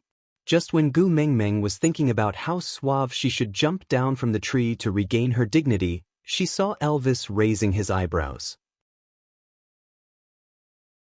With a light tap of his toes, he leaped into a beautiful arc, easily grabbing the branch that Gu Mengmeng was hugging onto. Then, as if he was just holding onto it lightly, the branch that was as thick as an arm bent with his strength. Chapter 19. Gu Mengmeng slowly descended along with Elvis's strength. Her line of sight moved from Elvis's eyes to his jaw, neck, chest. Ding, safe landing. Damn it, in that instant, Gu Mengmeng felt that her action of trying her best to climb the tree and being hung like a salted fish was extremely stupid. Her face was red, but she could not lose her temper. She could only clench her teeth and say, "Thank you." Then, she ran to the stream with the leaves in a huff. She folded the leaves into a cone shape and returned after filling it with water. When she passed by Elvis, she turned her head to the side and snorted coldly before walking away. Elvis was at a loss. By right, he had helped her, right? Or else how long would she be hung up there? But why was she so angry? Also, she looked so cute when she puffed up her cheeks. Elvis felt an inexplicable sense of pride in his heart. Because other females only knew how to order males around. They did not need to do things like climbing trees and plucking leaves personally. Hence, no one would hang on trees. Wow, his Gu Mengmeng was so special, so different from the rest. However, before Elvis could smile, his face froze into ice shards. Because Gu Mengmeng was using water to wash Barit's wound. Her actions were gentle and meticulous. Her eyes were focused on Barit's wound. She said while washing, "Your body is really good, you're not bleeding anymore. But you still need to wash it clean, or else it'll be troublesome if you get infected." Elvis's fingers bent bit by bit and finally clenched into a fist. His eyes looked like they were about to shoot out fire. So, she climbed up the tree to pluck leaves with such difficulty and almost fell down. She dirtied the dress he gave her and her slender arms were full of cuts. All of this was for Barit. Just like Elvis, Barit, who was being taken care of, and a group of males who wanted to be familiar with Gu Mengmeng were also taken aback. Since the beginning of time, it was natural for males to take care of females. They had heard that the most gentle females could only occasionally smile at the males and say some considerate and complimentary words. Gu Mengmeng taking care of males like this was something that they did not even dare to dream about. And such a good thing actually fell into Barit's lap. Although the elephant ear leaf was huge, it could not hold much water. Moreover, the area of Barit's wound was especially large, so one leaf's water could not clean it completely. So Gu Mengmeng shook her leaves and smiled like a nurse. Please forgive Gu Mengmeng for having automatically substituted herself into the role of Kong Moyeon from Descendants of the Sun. He got up and prepared to fetch some water from the stream. The moment Gu Mengmeng stood up, her entire body was lifted off the ground by her waist. This sudden turn of events gave Gu Mengmeng a fright. The elephant ear leaves that she had spent so much effort to pluck fell off. She struggled for a while and realized that the person holding onto her waist was Elvis, so she stopped struggling. She just frowned and asked, "What are you doing? Put me down quickly. Barit's wound has to be cleaned or it will get infected." Then he bent over and lifted up Barit, who had been leaning against the tree without moving at all. With a forceful fling, he threw him directly into the stream.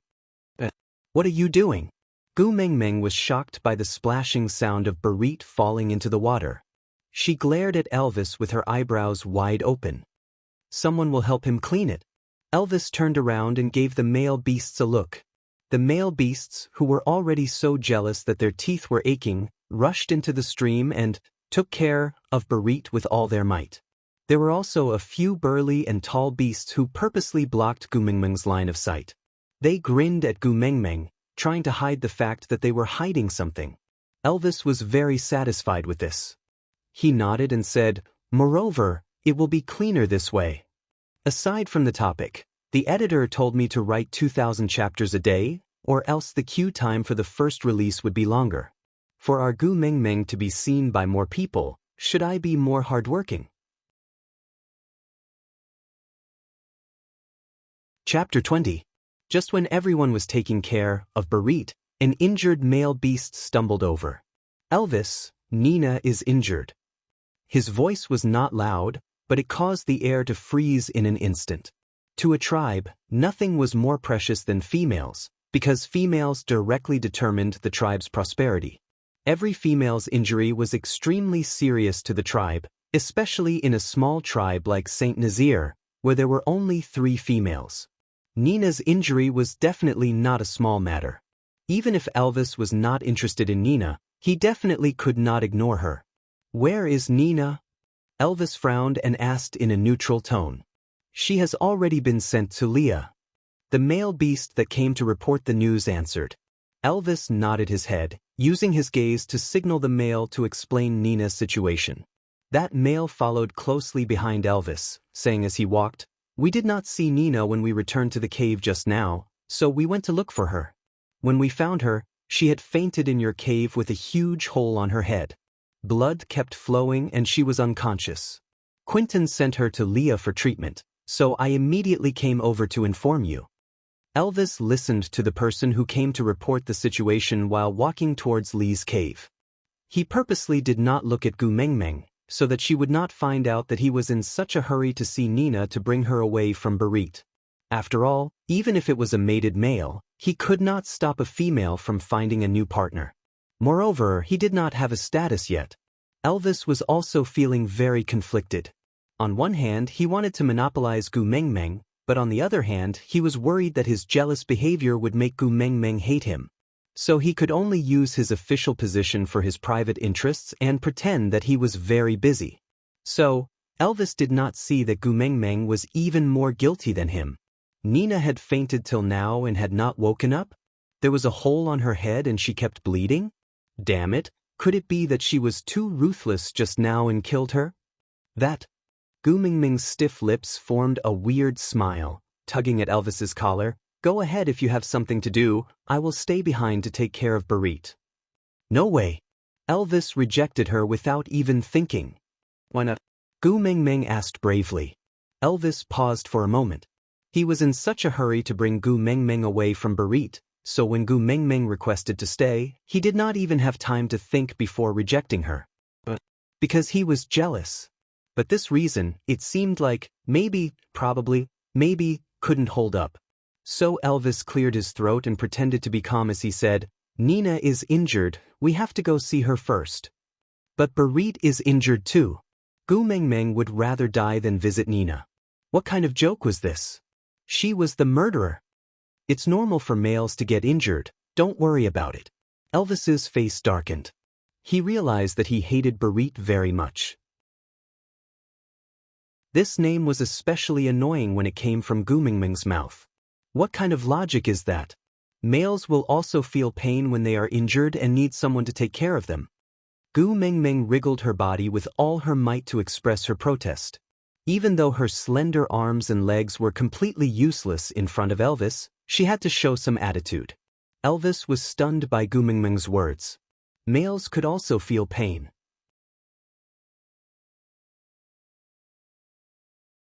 Chapter 21.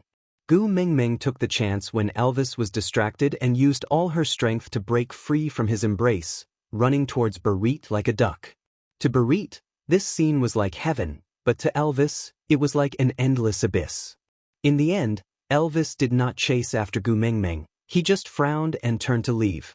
Yes, males would also feel pain.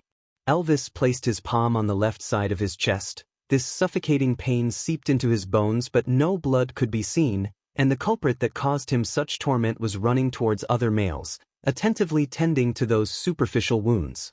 Gu Mengmeng was in a state of running for her life. Naturally, she could not care about Elvis's feelings.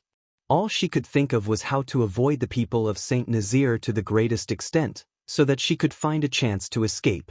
This was also the real reason why she chose Barit. Compared to Elvis, who broke the tree branch with his bare hands, the heavily injured Barit was obviously a more suitable candidate. When Gu Mengmeng ran to the stream, the scene she saw was a little strange. Most of the males had followed Elvis to Lee's cave to visit Nina. Even though a large portion of them had already decided to woo Gu Mengmeng, females were the most important treasures of the tribe. The males had the responsibility to protect all the females in the tribe before mating. Now that Nina was heavily injured, they had to go and check on her. Only 2 to 3 of Gu Mengmeng's hardcore pursuers were left by the stream, not because they did not care about Nina, but because the cause of her injury was unknown. If it was an invasion by stray beasts or a ferocious wild beast, it would be very dangerous for females to be weak and unable to protect themselves, so every female must have a male beast by her side to protect them. Compared to the large group that followed Elvis, it should be easier for Gu Mengmeng to find a chance to get rid of these 3 naive fellows. But compared to these 3 whom she could not name, Barit, who was in the stream, seemed especially special. He maintained a strange posture, half lying in the stream. His wound was just like that, soaking in the water. The skin that was flipped open was wrinkled, and the stream water poured into his mouth and nostrils. He was obviously in great pain, but he still didn't move. Barit? What's wrong? Gu Mengmeng did not have time to think. She hurriedly ran forward to help Barit sit up. Barit looked at Gu Mengmeng and asked awkwardly, "Can I move now?" Gu Mengmeng could not react in time. "Didn't you tell me to sit still?" Barit felt a little guilty. Actually, when he was thrown over by Elvis just now, he had secretly moved once to avoid the sharp rocks at the side of the stream. Even though he knew in his heart that Gu Mengmeng would definitely not know, he still felt guilty, so his voice became softer and softer. Gu Mengmeng smacked her forehead, not knowing whether to laugh or cry. "That's why you didn't dodge when Elvis threw you. So many people ganged up on you, but you didn't run away just because I told you not to move?" Barit nodded his head honestly. Gu Mengmeng's head drooped down weakly, the corners of her mouth twitching as she asked herself in her heart, "Could this be the latest way of picking up girls?" Sigh. "I told you not to move just now because I was afraid that if you stood up, your wound would be affected and it would be detrimental to your recovery. Didn't I tell you to stay here and be a punching bag? You didn't even dodge when you were being hit." Gu Mengmeng held onto Barit's arm and helped him up. Barit, who was 1.9 meters tall when he stood up, could not even lift his head after being lectured by Gu Mengmeng. That scene was a little cute. Aside from the topic, Gu Mengmeng, who was 1.7 meters tall, and Barit, who was 1.9 meters tall, would always lower his head whenever he looked at Gu Mengmeng. Gu Mengmeng, damn it, I didn't know that the advantage of height could be used like this. Chapter 22. Gu Mengmeng helped Barit back to the original tree and checked his wound carefully.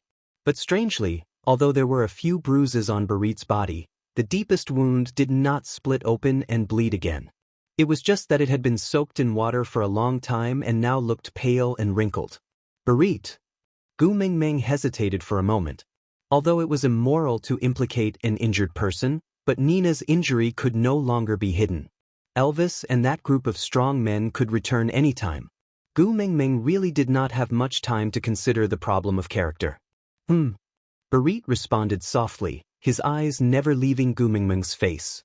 Gu Mengmeng bit her lower lip and after struggling for a while, she said, "Let's escape together." Escape? Barit did not object. The males in the beast world had always been like this. If their females wanted to leave, they would leave. But why escape? Although Gu Mengmeng felt that Barit was very gentle to her and he was the only person she could rely on now, she still did not tell Barit her true identity. After all, everything here was too strange and before she understood the situation, she could not expose herself. So Gu Mengmeng said half-truthfully, "I hurt Nina, Elvis, and the rest will definitely not let me off when they return later." Barit looked at Gu Mengmeng's frowning little face and felt his heart ache for her. He could not help but reach out to caress her brows and said gently, "You are a female. No matter how angry Nina's partner is, he will not make things difficult for you.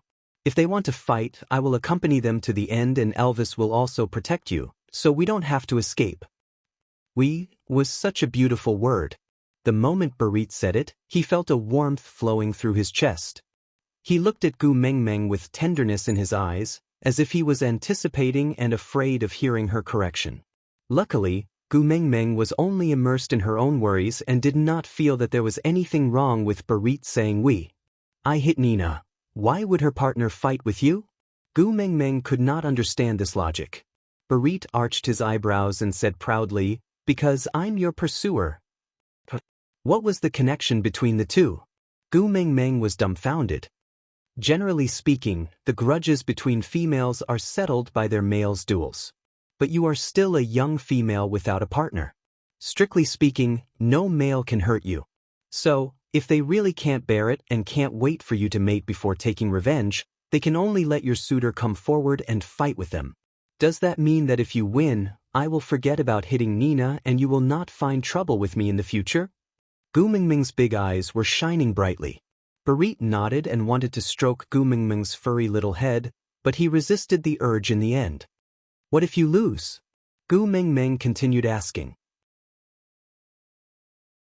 If I die at the hands of Nina's partner, your next suitor will step forward and accept the challenge. Until your suitor wins, or Nina's mates give up. Die, it was such a serious matter, how could Barit speak of it in such a carefree manner? Gu Mingming frowned and pressed her thin lips into a straight line. Her eyes were filled with questions, but she did not know how to ask. Aside from the topic, I received the contract signing invitation yesterday and it has already been sent out. Yeah, these 2 days the work will be changed to a contract signing status. After the status change, there will be an additional chapter every day and 2,000 plus daily chapters.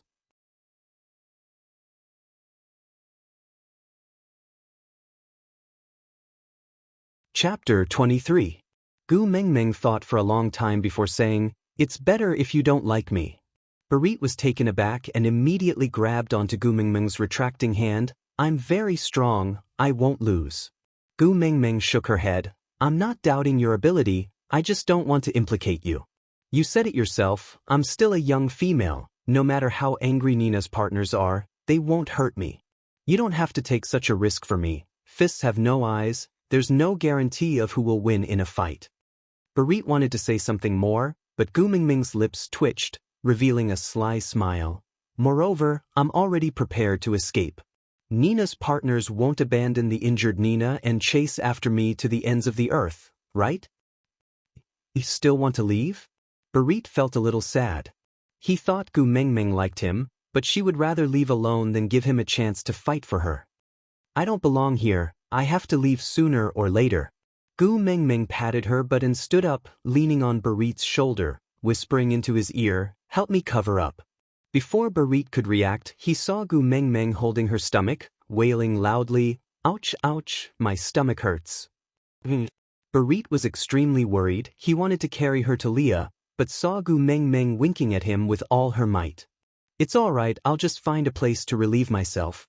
Although it was not a brilliant technique, it was good enough as long as it was useful.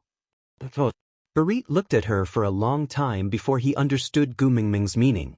He was conflicted but still nodded. Males could not go against the wishes of females. "Go, I'll stay here to guard you." Barit clenched his fists tightly, trying his best to stop himself from grabbing Gu Mingming back into his arms. In the end, he only said one sentence, "Be careful, don't go too far. I'll find you." Barit shouted this sentence at the top of his lungs in his heart. Gu Mingming nodded, smiled at Barit, then ran away as if her butt was on fire. The 3 males guarding Gu Mingming wanted to chase after her but were stopped by Barit. He didn't say anything. He just silently looked at the elephant ear leaf on the ground. His expression was wooden, but he didn't speak. After running for a long time, Gu Mingming heaved a sigh of relief when she realized that no one was chasing after her. She sprawled out on the ground, panting heavily like a fish that had been stranded. When she finally caught her breath and was about to get up and move on, she found that she had no idea where she was. The sky was already completely dark and she was surrounded by towering ancient trees. Gu Mingming could not differentiate between north, south, east, and west. She had wanted to run back to the lake where Elvis had found her to see if there were any clues that could allow her to return to the modern world, but now she was completely lost. Moreover, this ancient forest was terrifyingly quiet. Forget about the chirping of birds and the chirping of insects, there wasn't even the sound of the wind. Just now, she was only focused on running and did not realize it. Now that it had quietened down, she then realized how terrifying this place was. The sound of her heartbeat was deafening. Gu Mingming forced a smile to boost her courage. It's all right, crack. Something snapped. In the absolute silence, this originally insignificant sound scared Gu Mingming until she broke out in cold sweat. "Who's there?" "I see you," Gu Mingming bluffed. From the pure black curtain, a pair of glowing green eyes slowly appeared. Gu Mingming's vision was almost completely blind here. She could not see the other party's silhouette and could only judge the other party's body shape from the height of the eyes. Such a height. Bear. Aside from the topic, Good news, the contract that was sent out had already been signed. It was estimated that the status of the contract would change in 2 days.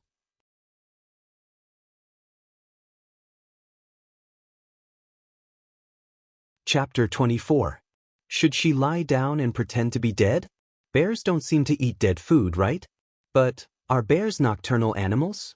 Damn it, Gu Mengmeng really regretted not watching Animal World these few years. Gu Mengmeng. Just as Gu Mengmeng was struggling and hesitating, the owner of the green eyes spoke. Even though she could not see his face clearly, Gu Mengmeng could clearly feel a chill. Because that person squeezed out these 3 words from the gaps of his teeth. It was obvious that he did not come with good intentions. Who are you? Gu Mengmeng instinctively took a step back, pressing her back tightly against a big tree to prevent herself from being attacked from both front and back. She casually picked up a wooden stick from the side and used it to block her chest, staring at the pair of green eyes with caution. As the green eyes approached her step by step, Gu Mengmeng's entire body tensed up from the sound of the leaves being stepped on. If you come any closer, I won't be polite anymore. Gu Mengmeng waved the wooden stick in her hands, wondering if she could reach the height of the green eyes if she jumped up. Be polite? When you attacked Nina, you were already not polite anymore. The green eyes walked to Gu Mengmeng and stopped about a step away. Gu Mengmeng squinted her eyes and could barely see a silhouette. Not a bear, not a bear. Gu Mengmeng heaved a sigh of relief, her brain then started working quickly. You are Nina's male? Gu Mengmeng thought to herself, she had just transmigrated here for less than half a day. If she had any enemies, it would only be that Nina. Yes, I am Nina's male, Quentin. Quentin said while using his hands to choke Gu Mengmeng's neck. His fingers slightly curled inwards without a trace of pity. When you return to the embrace of the beast deity, remember to make it clear when you complain, it was I, Quentin, who killed you, it has nothing to do with Nina. Even though she could not see Quentin's expression, Gu Mengmeng could clearly feel his murderous intent with her slender neck. Without thinking further, Gu Mengmeng waved the wooden stick in her hands fiercely, hitting Quentin's head. With a crack, the wooden stick broke into 2. Gu Mengmeng's arms were numb from the shock, but Quentin's head did not even tilt. That's how you hit Nina, right? Gu Mengmeng's attack did not cause any actual harm to Quentin. Instead, it made him even angrier. Gu Mengmeng felt her feet slowly leaving the ground and breathing became more and more difficult. She pulled Quentin's fingers with all her might and said in a breathless voice, I'm a young female. You can't kill me. If you stay in St. Nazaire, I really can't hurt you. Otherwise, Nina will be expelled. But you actually ran out on your own. Without the protection of the tribe, even if I kill you, who will know? Quentin snorted coldly, and the strength in his hand increased. I won't let anyone who hurt Nina off. Even if you're a young female, you're no exception.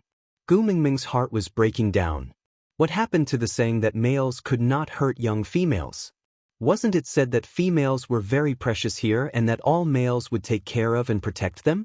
Barit, you've really deceived me. Out of topic. The good news was that Wenwen had passed the vetting process and was now signed. So from today onwards, there will be 2 night shifts a day. Chapter 25. Quentin. Just when Gu Mengmeng was about to breathe her last, a voice rang above their heads. Quentin paused for a moment, as if he was hesitating for a moment. But soon after, he exerted more force on his hand, obviously wanting to kill Gu Mengmeng at all costs. Accompanied by a crisp sound, Gu Mengmeng's neck loosened and the surrounding air rushed into her mouth and nose. She opened her mouth greedily and urgently like a fish that was stranded, gasping for air in big mouthfuls. Ah! Quentin's wail echoed through the forest. A bloody broken arm was casually thrown beside him. Gu Mengmeng fell into a soft embrace. That person gently caressed her back to soothe her breathing, as if the person who broke Quentin's arm was not him. Don't be scared, it's all right now. Gu Mengmeng was very weak due to the lack of oxygen. She curled up in the man's arms like a boneless cat. His voice was calm, but it made Gu Mengmeng feel at ease. He was obviously a stranger, but at that moment he gave her an absolute sense of security. Gu Mengmeng did not know why she trusted this person who appeared out of nowhere. She just felt that his embrace was so warm that she could not help but want to rely on him. Yeah. Her voice was a little hoarse. Gu Mengmeng reluctantly responded and did not say anything else. Are you willing to return to Saint Nazaire with me? The man asked again. Gu Mengmeng looked at Quentin, who was still wailing at the side, and felt sad. Although this person was despicable, he was right about one thing. In such a world, without the protection of a tribe, even if she died, who would know? Moreover, in this deep mountain forest, even if Nina's partners did not come to seek revenge, Gu Mengmeng would not survive more than 3 days. Rather than that, she might as well return to the Saint Nazaire tribe first. At least she still had Barit, an acquaintance. If Elvis insisted on eating her up, it would not be too late to run. Thinking about that, Gu Mengmeng nodded her head in agreement. Getting Gu Mengmeng's approval, the man heaved a sigh of relief. He supported Gu Mengmeng's but with one hand and caressed her neck with the other, hugging Gu Mengmeng as if she was a child and trying to make her as comfortable as possible. Taking 2 steps forward and passing by Quentin, the man stopped and looked down at Quentin, saying, "Follow me back to Saint Nazaire to receive the divine punishment." Yes. Quentin clenched his teeth and endured the intense pain. He followed closely behind the man with a crooked arm, stumbling all the way back to Saint Nazaire. That night he had been running and being chased, and he had almost lost his life. The extreme uneasiness and panic consumed too much of Gu Mengmeng's energy. Coupled with the comfort and gentleness of the man's embrace, Gu Mengmeng quickly fell asleep. By the time she woke up, she had already returned to the Saint Nazaire tribe. "You're awake." Elvis's face was cold, as if he was holding back his anger, but he could not bear to flare up at Gu Mengmeng. Gu Mengmeng blinked her eyes and looked around. She realized that she was in Elvis's cave and there was no one else around. That person last night was definitely not Elvis. Thinking about that, Gu Mengmeng opened her mouth and asked, "Where's the person who saved me last night?" The moment Gu Mengmeng asked the question, Elvis punched the wall of the cave. Broken rocks flew everywhere, scaring Gu Mengmeng so much that she curled up, wishing that she could hide into her own shadow. Aside from the topic, let me ask everyone a question. Do you guys prefer one 2,000-word section or 2 1,000-word sections?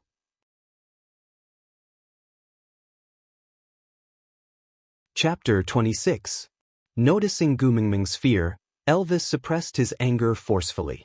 "Leah is hosting the deity's punishment ceremony and will come to see you tonight."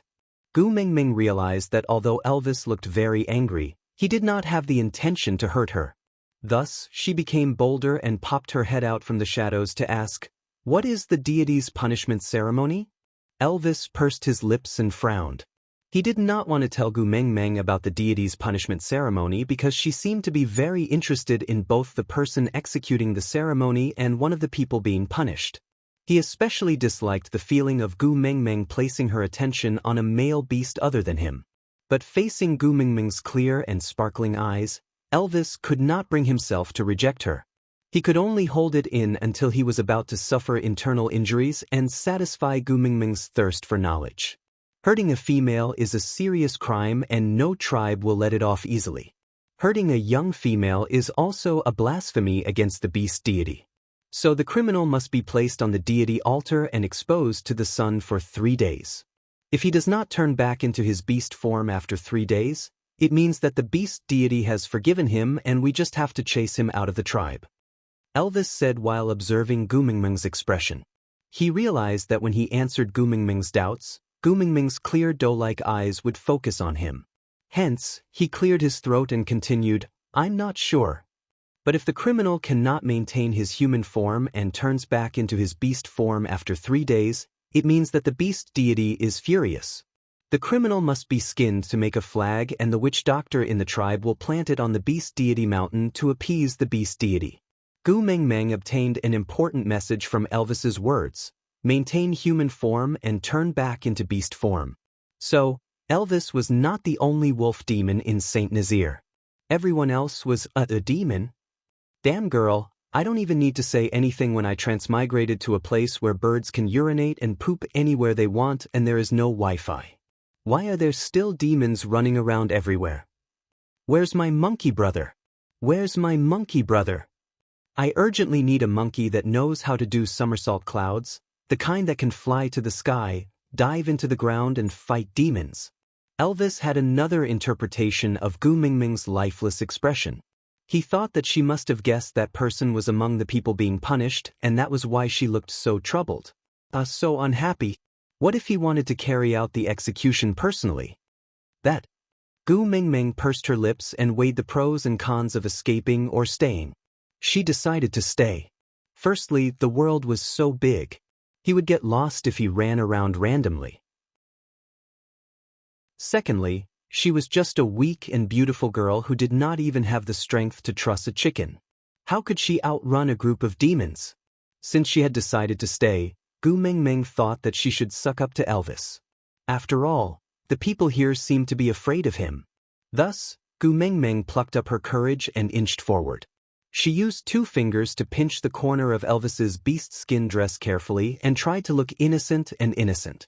She said in a tone that was clearly trying to please him, "Elvis, are you taking in followers? The kind that can act cute." "Follower?" Elvis raised his brows in confusion, not understanding what she meant. "Yes, lackey." Gu Mingming nodded her head heavily and said, "They are the 3 escorts who follow behind you every day, pour you tea, massage your back, accompany you to eat, accompany you to shop and even chat with you."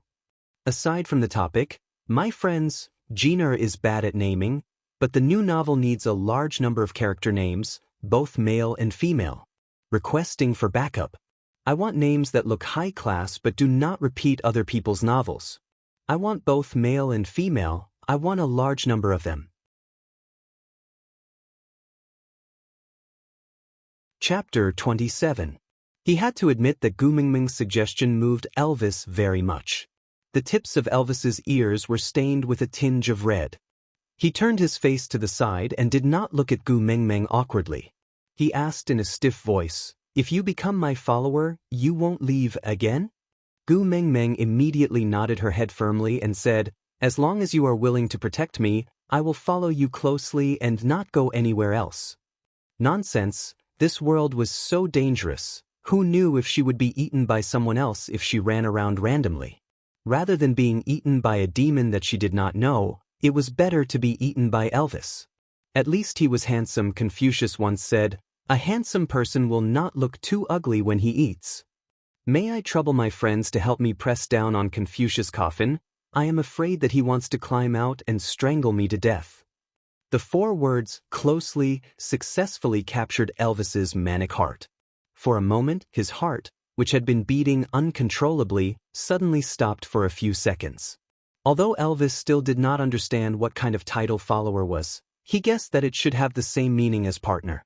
Perhaps this was the language used by the beast deity and the messenger of the beast deity, so he did not understand it. After all, other than partners, what kind of relationship could be inseparable? Thus, Elvis held his head high and walked to Gu Mingming with big steps. He pulled Gu Mingming into his arms and rested his chin on her neck. Using a deep voice that sounded like a cello, he said, "All right, from today onwards, you're my follower." Gu Mingming's eyes lit up. Elvis hugged Gu Mingming tightly. Although Gu Mingming was just a young female and could not mate now, she was already his follower. This should mean that she had already acknowledged him as her future partner, right? With this identity, Elvis seemed to like the feeling of hugging Gu Mingming even more. He thought that this warmth that spread from his chest to his limbs should be the feeling of happiness. Gu Mingming totally did not know that Elvis had understood follower as engagement. She only thought that Elvis was a passionate demon, so she hugged him back and patted his back twice. She said in a flattering tone, "Leader, from today onwards, I will follow you. You have to take care of me." "All right." Elvis agreed readily. It was his duty to take care of his own female. Gu Mingming felt that she had hugged an especially strong thigh and could do whatever she wanted in Saint Nazaire in the future. Nina's partner probably wouldn't dare to cause trouble for her anymore, right?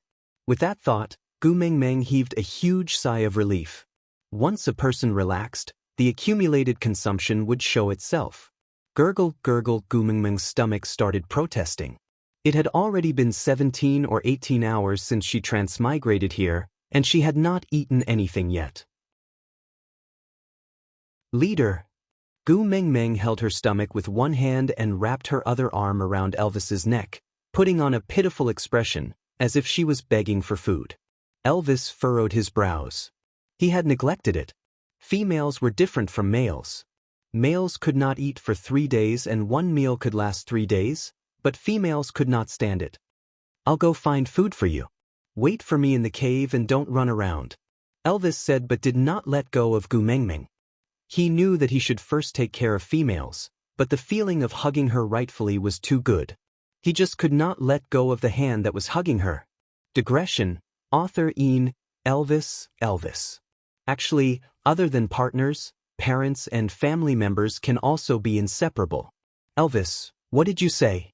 The wind is too strong, I can't hear you clearly. Author Ian, I said, other than partners, parents and family members can also be inseparable. Elvis, I allow you to look at my fangs and reorganize your words.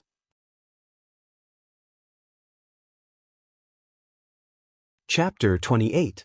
No. Gu Mengmeng's reaction was even bigger than Elvis's. She simply wrapped her arms around Elvis's neck and looked like she would not let go no matter what. Bring me along, what if Nina's other partners come to find trouble with me after you leave? Although Elvis enjoyed Gu Mengmeng's dependence, how could his female live in fear every day? Elvis felt that it was necessary for him to have a heart-to-heart talk with Nina's partners. You promised to protect me, Gu Mengmeng said shamelessly. All right. Elvis rubbed Gu Mengmeng's little head gently. In his mind, he suddenly recalled the adorable look of her holding her cheeks and looking up at him after he had messed up her hair with her hands. Actually, it was just yesterday. But at that time, she was not his follower yet. Elvis's lips curled up unknowingly as he was in a good mood. He carried Gu Mengmeng out of the cave, letting the bright sunlight shine on his face, giving him a halo. Looking from afar, he looked like a god of war who had descended from the 9 heavens. Elvis and Gu Mengmeng's appearance caused quite a commotion in Saint Nazaire. Firstly, Gu Mengmeng's beauty was too shocking in the beast world no matter how many times they looked at her. Secondly, the deity's punishment ceremony was in progress. What Quinton did to Gu Mengmeng had really caused public anger. How evil was it to lay hands on a young female? Especially a beautiful young female like Gu Mengmeng. They wanted to come forward and comfort Gu Mengmeng, but seeing her huddled in Elvis's arms like a frightened rabbit, they could not bear to come forward.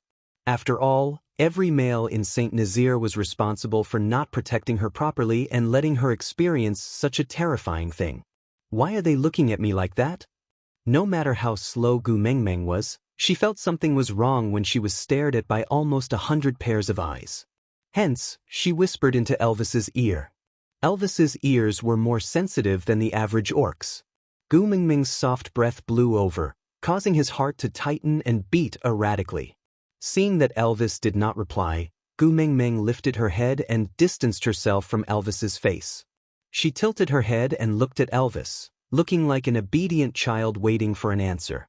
Elvis did not answer her question. He was still unwilling to talk too much about the deity's punishment. Rabbit or deer? Elvis deliberately changed the topic. Gu Mengmeng did not understand. Rabbit meat is smoother, and venison is more tender. Which do you want to eat? Elvis thought for a while and said, or do you want to eat something else? If the tribe doesn't have any, I can help you hunt. Oh, no need to go through so much trouble. After hearing Elvis's words, Gu Mengmeng's curiosity was thrown to the winds. After all, it was more important to worship her own internal organs. Venison was said to be very nutritious, but Gu Mengmeng felt that as a law-abiding citizen, she really did not dare to try eating a national first-class protected animal, so she smiled and said, I want to eat rabbit. Elvis nodded, then walked towards the cave where the tribe stored their food. As the cold air in the cave was too strong, he placed Gu Mengmeng at the entrance of the cave. Gu Mengmeng thought that Elvis was in the cave. As long as she shouted, Elvis would definitely be able to save her with his speed. Thus, she finally let go of Elvis's neck and waited obediently at the entrance of the cave.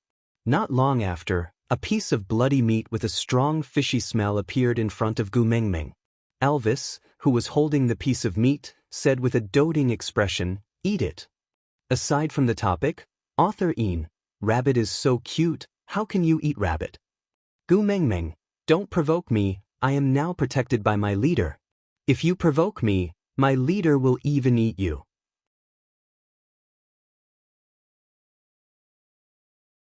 Chapter 29. Gu Mengmeng was dumbfounded.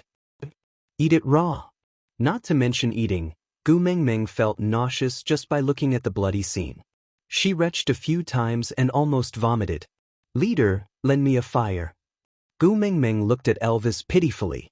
"Fire." Elvis frowned, clearly not understanding what Gu Mengmeng meant. As long as he had it, he could give it all to her, let alone lend it to her? Even if he did not have it, as long as he knew what it was, he would fight for it with his life and not let her be unable to get it. But fire? What was that? Gu Mengmeng looked at Elvis, feeling extremely unbalanced. She was totally dumbfounded. Why did he look so much more pretentious than her? He was clearly an idiot who did not even know what fire was. Gu Mengmeng sighed heavily, thinking to herself, "This society that only cares about looks. Leader, can you find 2 dry branches for me?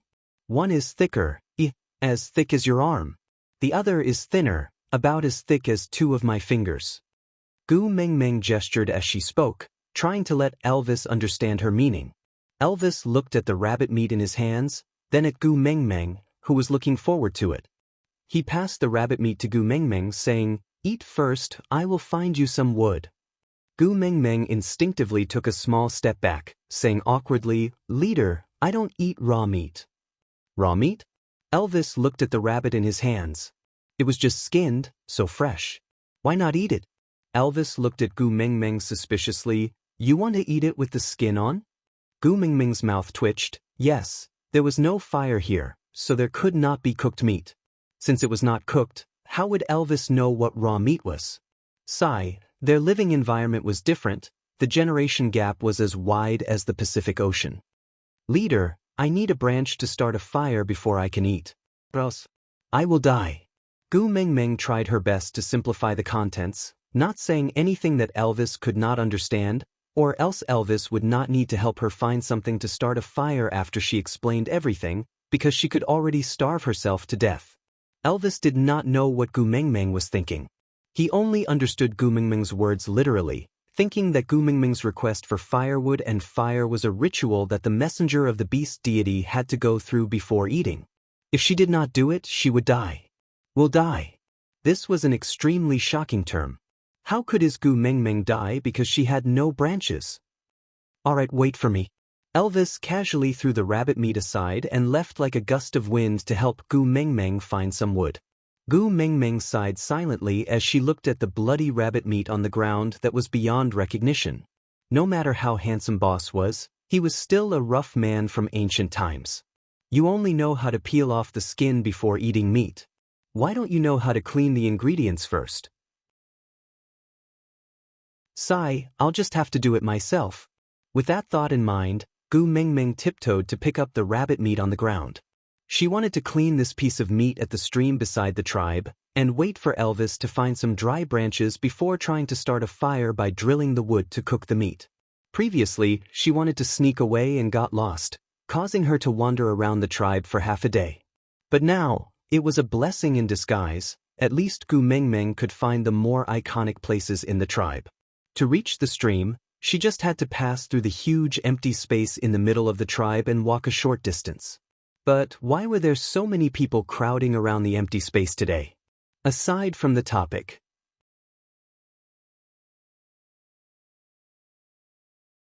Chapter 30. Gu Mengmeng held onto a piece of unprocessed rabbit meat and squeezed into the crowd with the mentality of joining in the fun. Although Gu Mengmeng had a petite figure, but in this beast world where the ratio of males and females was very different, males were naturally sensitive to females. In addition to the unique fragrance on Gu Mengmeng, the surrounding males quickly noticed Gu Mengmeng and moved to the sides out of habit, opening up a path for Gu Mengmeng. Thank you, thank you. It was Gu Mengmeng's first time receiving such treatment, She thanked them awkwardly while walking forward. Then, at the other end of the crowd, she saw a familiar figure. Barit! Gu Mingming's eyes widened, her face full of disbelief. Barit and Quentin were kneeling together on a huge rock. The rock was about half the height of a human and its surface area was about 5 to 6 square meters. The entire rock was exposed in an open space without any cover. Barit and Quentin had been kneeling for God knows how long. Their mouths were so dry that their skin was peeling, but Barit was still kneeling with his back straight, not affecting his tough guy image at all. However, Quentin, who was kneeling beside Barit, was in a much more miserable state.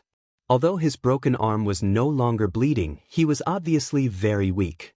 His dry lips were deathly pale. If he were to continue like this, not to mention returning to his original form, he would probably turn into jerky in less than 3 days. In stark contrast to these two, there was another man standing on the stone platform. He was clearly exposed to the sunlight without any cover, but his skin looked crystal clear, as if the sunlight could not cause any damage to him, and instead coated him with a layer of golden light. It was a far cry from Elvis's vision of the god of war. This man stood gracefully, like a flower on a high mountain, so holy that no one dared to have any thoughts of blasphemy. Holy returned Gu Mingming's gaze and smiled faintly, "You're awake." This voice was so familiar, Gu Mingming was stunned for a moment before suddenly recalling that it was this voice that gave her an incomparable sense of security last night. Last night, he said, don't be afraid, it's all right." Then she was really not afraid anymore. Overjoyed, Gu Mingming climbed up the stone platform and leaned in front of the holy man. "You saved me yesterday, right? It's the blessing of the beast deity that allowed me to find you in time." The man's voice was light, like sweet spring water flowing down, seeping into one's heart. Gu Mingming smiled brightly and arched her eyebrows. "I still have to thank you. If not for you, I would have lost my life." The man did not answer, only nodding with a faint smile. Gu Mingming inched closer to the man and asked softly, "Why is Barit kneeling here? Did he do something wrong?" Holy looked at Gu Mingming, then at Barit, before replying, "As your pursuer, not only did he not fulfill his responsibility to protect you, he even stopped Taylor and the rest from protecting you. That gave Quentin an opportunity to take advantage of and almost cost you your life. This is a grave mistake and must be severely punished." Gu Mingming felt extremely apologetic. She was the one who escaped, but Barit was the one being punished. This was too unfair. Moreover, Gu Mingming did not forget what Elvis had said before. The so-called deity's punishment was to be exposed to the sun for 3 days. If he could not endure it and reverted back to his beast form, he would be skinned. Aside from the topic.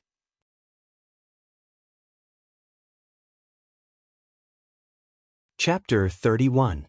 After thinking for a while, Gu Mingming took a small step forward and puffed out her chest, saying, "I was the one who asked Barit to stop the others. This is not Barit's fault. If you want to punish someone, punish me, please let Barit go." Gu Mingming's words caused an uproar. It had always been the males taking the punishment for females when they made mistakes. This was the first time a female stood out to take the punishment for a male. Holy Man was not disturbed by the outside world, as if he could not hear the crowd's whispers.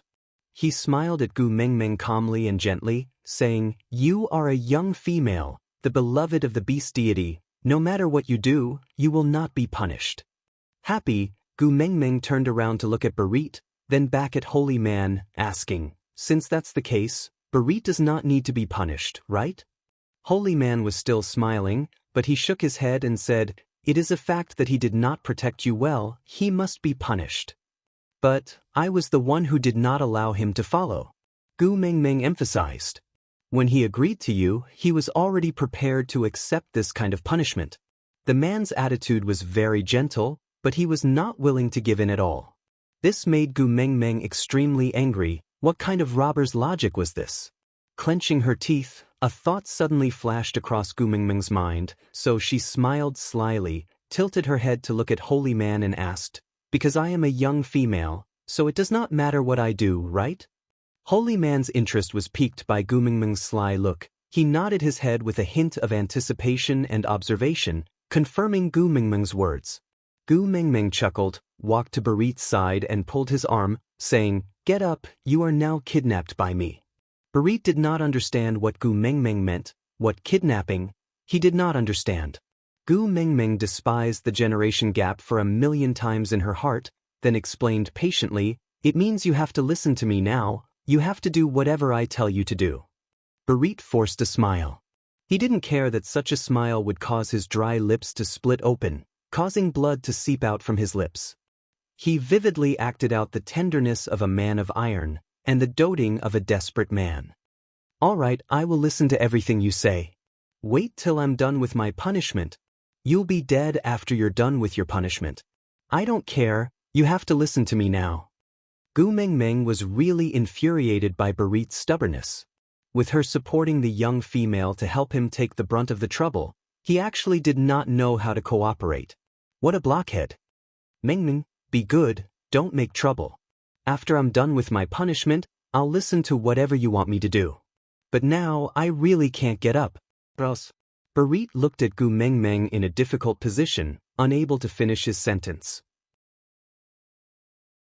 Gu Mingming raised her head, arms akimbo, and asked, "Or else what?"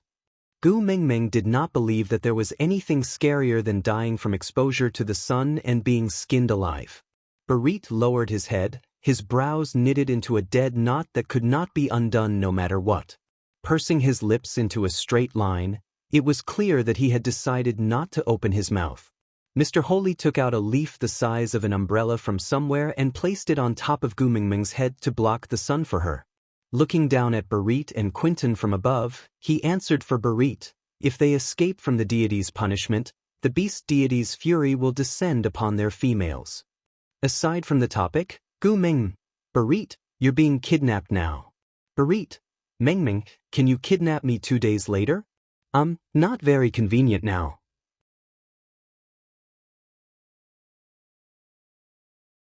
Chapter 32. Gu Mingming ridiculed in her heart, "Damn it, is there anything new? Everything is about females. For this absurd anger of the beast deity, you don't even want your life?" Gu Mingming rolled her eyes in her heart, but the two people in front of her, one was punished to kneel here because of her, while the other was her benefactor who just saved her life last night. Although she did not like their stupidity and superstition, she could not say much. After all, everyone had the right to choose their own beliefs. But Gu Mingming could not bear to watch Barit bask in the sun for 3 days. So, Gu Mingming sat beside Barit, using her elbow to nudge Barit's arm and asked, "Aren't you not mated yet? You don't even have a female, why are you afraid of the beast deity's anger?" Barit's face blushed slightly, his gaze fixed on Gu Mingming. It was a tenderness forged from blood, flesh and bone. Gu Mingming stretched out her index finger to point at the tip of her nose, asking, "Are you afraid that the beast deity will vent his anger on me?" Barit nodded his head. The beast deity's anger would spread to the female. This was the most severe punishment the beast deity could give to males. Even though Gu Mingming was not his female, Barit did not dare to take any chances and let Gu Mingming take such a risk. Gu Mingming was speechless, but she felt a tinge of sweetness in her heart. So, her attitude softened by quite a bit, and she continued to ask as if they were chatting, "Then other than kneeling under the sun, are there any other rules for the deity's punishment?" Barit shook his head, indicating that he did not know, then looked up at Mr. Holy, as if asking him to answer for him. Mr. Holy deliberated for a moment, then answered, "No, as long as they can maintain their human form for these 3 days, it means that the beast deity has forgiven them." Oh, Gu Mingming nodded her head meaningfully, then tilted her head and smiled sweetly at Barit. "Mingming, you should go back first. This is the platform of the deity's punishment. It's not good for you to sit here for too long." Barit was a little worried. He was afraid that the beast deity would vent his anger on Gu Mingming if he found out that she was on the platform of the deity's punishment. Gu Mingming did not mind. She lifted her little chin and said, "What's not good about it? Don't forget, I'm a young female, the beloved of the beast deity. I won't be punished no matter what I do." But Barit wanted to say something but was interrupted by another voice. "Gu Mingming, Elvis's face darkened as he held onto two wooden sticks, one thick and one thin. She could not blame Elvis for being angry. He had rushed to find a wooden stick for her, afraid that she would starve and even more afraid that she would be punished to death by the beast deity. But what about her? In the blink of an eye, he had actually come to the platform of the deity's punishment, and was so close to Barit, who was being punished. "Leader, I'm here." The moment Gu Mengmeng heard Elvis calling her, she immediately bounced up and waved at him. Elvis's anger was forcefully dispersed by Gu Mengmeng's bright and beautiful smile. He took a big step forward and easily climbed up the platform of the deity's punishment. He passed the two wooden sticks to Gu Mengmeng and said, "Can you eat now?" Gu Mengmeng looked at Elvis. Gu Mengmeng clutched her stomach and laughed guiltily. Look at how nice she was. For Barit, she even forgot that she was still hungry. Elvis looked at Gu Mengmeng's unrepentant look, feeling both angry and amused, but he could not do anything to her. He could only sigh and say, "Hurry up and eat."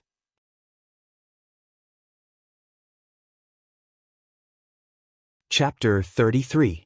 Barit took over the wood in a daze and started sharpening it seriously. Barit was very excited. He knew he was receiving the deity's punishment, but he just could not control the waves in his heart. Elvis was the one who brought Gu Mengmeng back to Saint Nazaire, while Leah was the one who saved Gu Mengmeng from Quinton. But Gu Mengmeng handed the tree branch to him in front of the two of them. Did this prove that among the three of them, Gu Mengmeng liked him the most? After all, females would only give the males they liked the chance to do things for them. Elvis, who had the same thought as Barit, had an even darker expression. He stuck close to Barit when he could not find him, but once he found Barit, he immediately left him behind. However, the main culprit, Gu Mengmeng, completely did not know that Elvis and Barit's imagination had gone to the ends of the earth. She was only trying her best to figure out how to place the thicker wooden stick so that it would be stable. "Leader." Gu Mengmeng looked up at Elvis softly and passed the thicker wooden stick to him. "Can you help me split it from the middle?" Elvis's expression became much better. "See," Gu Mengmeng passed the thicker one to him. This meant that he was more reliable than Barit. Thus, Elvis took over the wooden stick from Gu Mengmeng with its sundra face. He used a little force with his fingers and split the wooden stick from the middle with a cracking sound. Gu Mengmeng immediately clapped her hands and cheered, "Leader, you're so capable, you're really amazing, this is exactly what I wanted." In reality, Gu Mengmeng's flattery was too exaggerated, but the males in the beast world all fell for it. The gazes of the males below the platform of the deity's punishment started to wander around, looking for a thicker and bigger wooden stick than the one Elvis split just now, planning to perform for Gu Mengmeng. The pitiful ones did not know that Gu Mengmeng did not even have the mood to look at them, because she only wanted to eat now. Gu Mengmeng laid the wooden stick that Elvis split flat, then waited eagerly for Barit to sharpen the sharpened one. Gu Mengmeng's gaze seemed to have some kind of magic, causing all the males, including Elvis, to follow her gaze and lock their gazes on Barit at the same time, causing Barit to be extremely nervous. Sharpening the wooden stick under the gaze of the entire tribe was actually so stressful. "What about me? What should I do?" The neglected Mr. Holy took the initiative to lower himself and kneeled on the ground with one knee. He hooked Gu Mengmeng's chin lightly with one hand and turned her little face towards him. He looked at Gu Mengmeng with a graceful and elegant smile. His long and narrow eyes looked like they could seduce one's soul. How could he be so charming? Gu Mengmeng was a little dazed by that pair of eyes. She was so dazed that she could not say a word. She just opened her mouth slightly and stared at Mr. Holy in a daze. Elvis secretly clenched his fists when he saw this scene. Because Gu Mengmeng's current appearance was exactly the same as when she first met him by the lake. She liked Leah. This was the conclusion Elvis came to. By right, he should be happy, but the burning sensation in his chest told him that he was not as magnanimous as he thought he was. He was selfish and wanted to have Gu Mengmeng for himself and not share her with anyone else. Even if it was Leah, he wasn't willing. The beast pressure that was released unintentionally made all the males under the platform of the deity's punishment feel a strong pressure. The weaker ones almost fainted. Meanwhile, Leah and Barit, who were supporting him, felt it more vividly. Aside from the topic.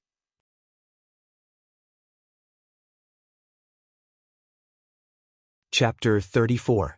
Leah maintained the posture of kneeling on one knee and hooking Gu Mingming's chin.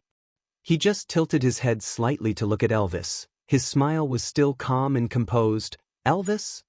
Elvis only regained his senses after being called by Leah. He retracted his beast pressure and shifted his gaze to the side, not wanting to see that unbearable scene. Gu Mingming also regained her senses because of this small change. She despised her fangirl behavior in front of everyone, but she could not help it. This man Holy's looks were really too much. If Elvis was like the god of war who made thousands of armies avoid him, then this man Holy was like a 1,000-year fox demon who had an attraction that made people unable to shift their eyes away. From afar, he was like a flower on a high mountain that could not be defiled, but when one looked closer, he had an irresistible attraction, like a whirlpool, firmly attracting everyone's gaze. Gu Mingming smiled awkwardly and passed the wooden stick that Elvis had just broken to Man Holy. Beauty, can I trouble you to help me carve a small hole here? Just this deep will do. Leah nodded and released Gu Mingming's chin. He stretched out his slender and fair fingers, the fingernail of his index finger growing to a length of 5 centimeters at a speed visible to the naked eye. Then he poked the wooden stick lightly and a small hole of the same depth as Gu Mingming's description was done. Gu Mingming's expression was a little dazed. What the heck, there was such a thing.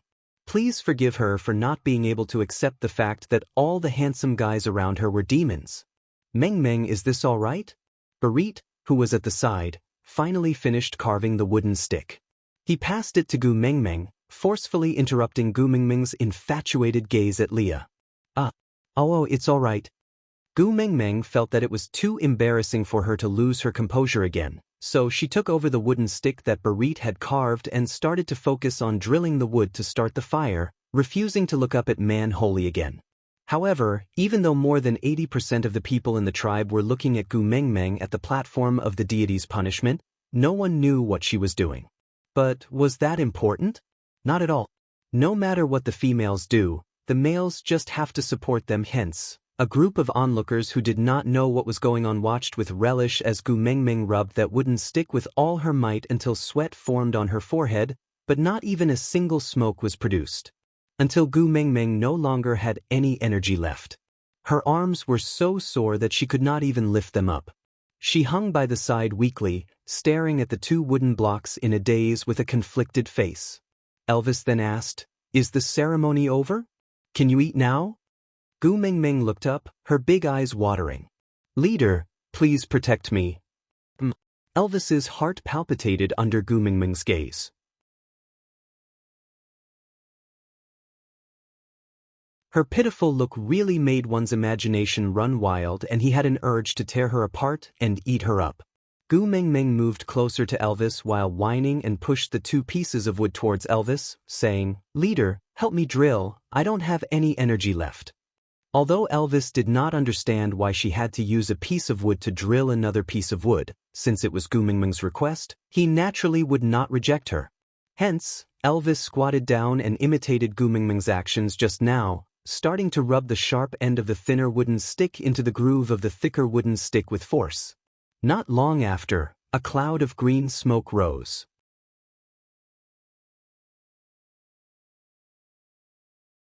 Chapter 35. Elvis looked at the wisp of green smoke, and his hands paused for a moment. Although the smell was faint, he seemed to have smelled the scent of the flame devil. "Hey, don't stop."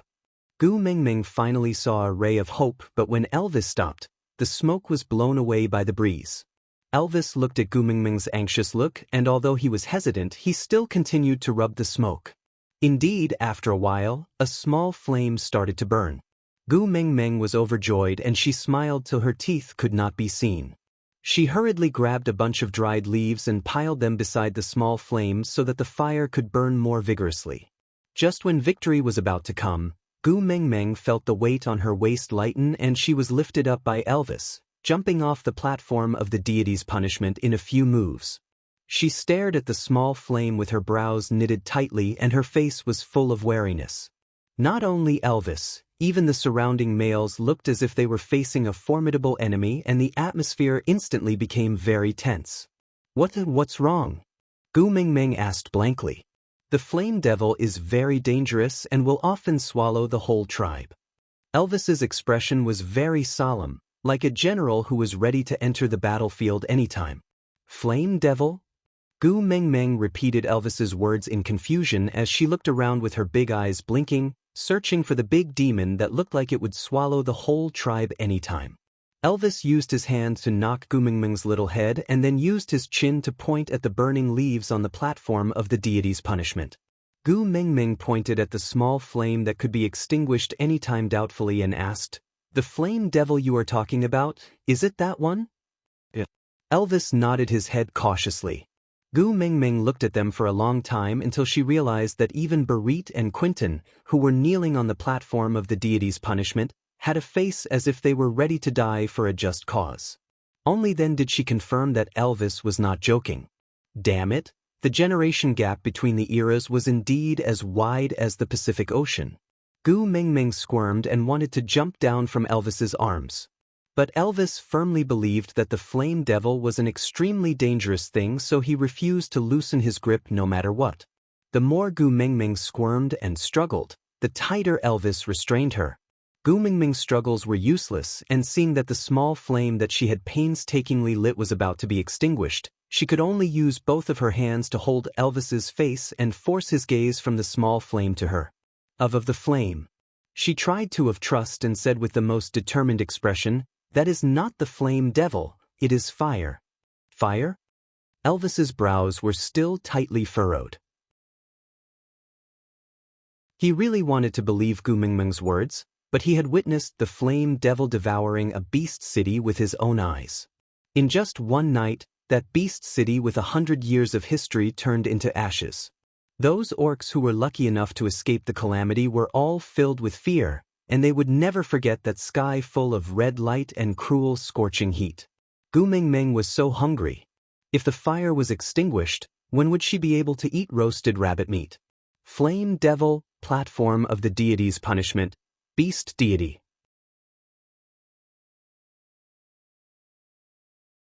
Chapter 36. Sure enough, superstition had to be cured by superstition. Gu Mingming was especially thankful that she had directly or indirectly come into contact with numerous scams that used religion to deceive people, so it was a piece of cake for her to bluff these ancient people who had never seen the market. Elvis and Leah exchanged glances. Elvis had already told Leah about the possibility of Gu Mingming being the messenger of the beast deity, so Gu Mingming's words had undoubtedly confirmed Gu Mingming's identity as the messenger of the beast deity. It was a pity that Gu Mingming herself did not know that her words had unknowingly raised her image to an unreachable level. In the near future, the beast world would be in an uproar. The current Gu Mingming was only thinking about that fresh piece of rabbit meat waiting to be cooked.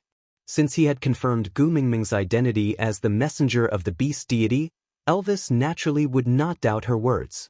Although he was still in awe of the flame devil, but since Gu Mingming had said so, he would risk his life to try. So, he placed Gu Mingming on the ground and tried to approach the fire carefully. Gu Mingming felt aggrieved as she watched Elvis, that devil, advancing in a village-like manner. She sighed and simply walked around Elvis, taking big strides towards the direction of the fire. Orcs had excellent hearing. Even if some of them were not as good as Elvis, they were not far off. So, most of them heard what Gu Mingming said just now. It was just that they did not know Gu Mingming's identity as the messenger of the beast deity, so they were in a wait-and-see state. After all, when did a female care about the tribe when she was willful? But when Gu Mingming walked towards the fire personally without fear, it brought a huge shock to the watching males. Elvis and Leah, who were left behind by Gu Mingming, felt especially strongly. That petite back view facing the fire, even though it was so weak that it could not even be grasped, it seemed to contain infinite power, making people want to follow her footsteps, trust her and support her. And Barit and Quinton, who were originally kneeling beside the fire, felt as if they were struck by lightning. Even Quinton felt an indescribable reverence towards Gu Mingming, as if she had some kind of secret on her and going against her was simply courting death. Perhaps, Li's timely appearance was not an accident, it was really fated. The beast deity especially favored this female. Quentin secretly decided that if he could survive the deity's punishment this time, he would definitely keep a close eye on Nina in the future and not let Nina provoke this little female. Gu Mengmeng did not care about the turbulent waves in their hearts. She skipped to the side of the fire happily and grabbed a handful of dried leaves to pile in to prevent the fire from extinguishing. She then passed the remaining wood to Barit, who was still kneeling at the same spot and was the closest to her. "Come, help me break these into smaller pieces." Barit took the wood in a daze and gripped it hard with both hands. The wood broke into pieces. Gu Mingming's eyes sparkled with little stars of worship. She stuck out 2 thumbs and praised him exaggeratedly. "You're indeed a tough guy. So handsome." Generous praise for males did not exist in the beast world. So no matter how many times Gu Mengmeng praised him in an exaggerated and slightly joking manner, it would make the blood of the males boil. So did Barit, Elvis and Leah. Out of topic, why aren't you leaving a message? Is there no more love?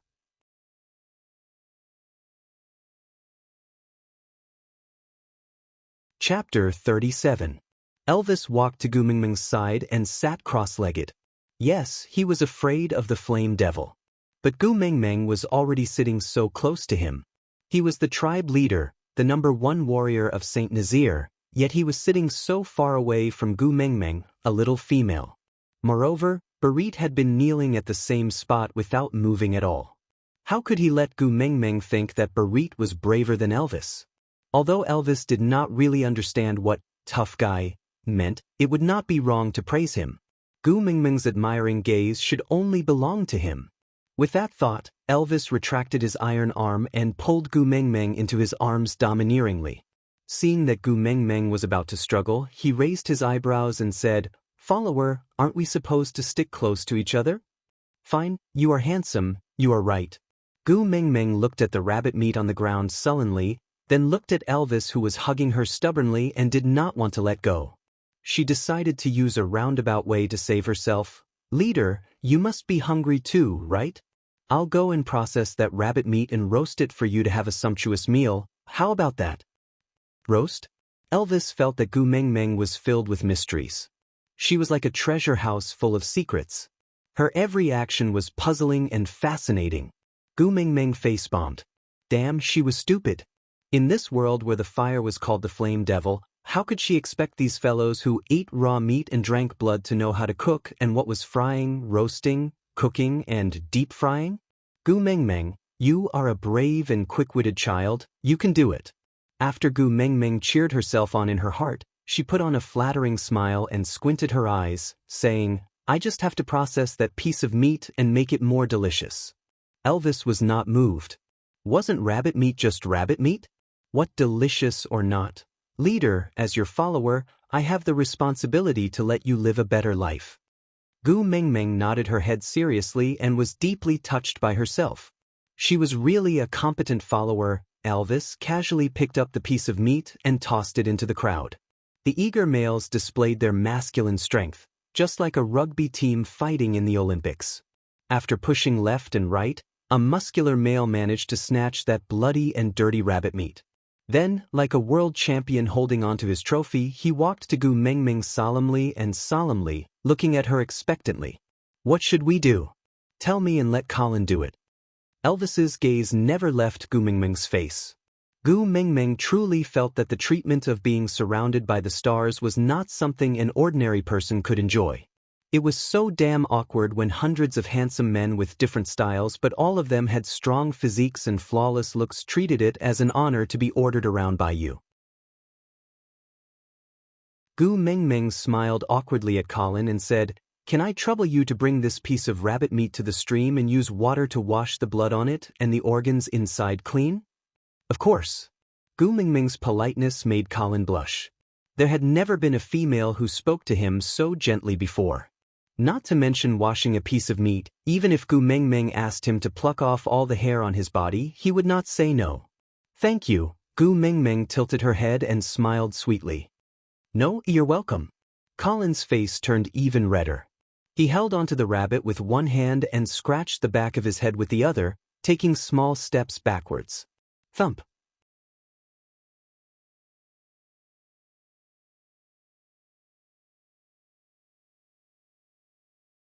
Chapter 38.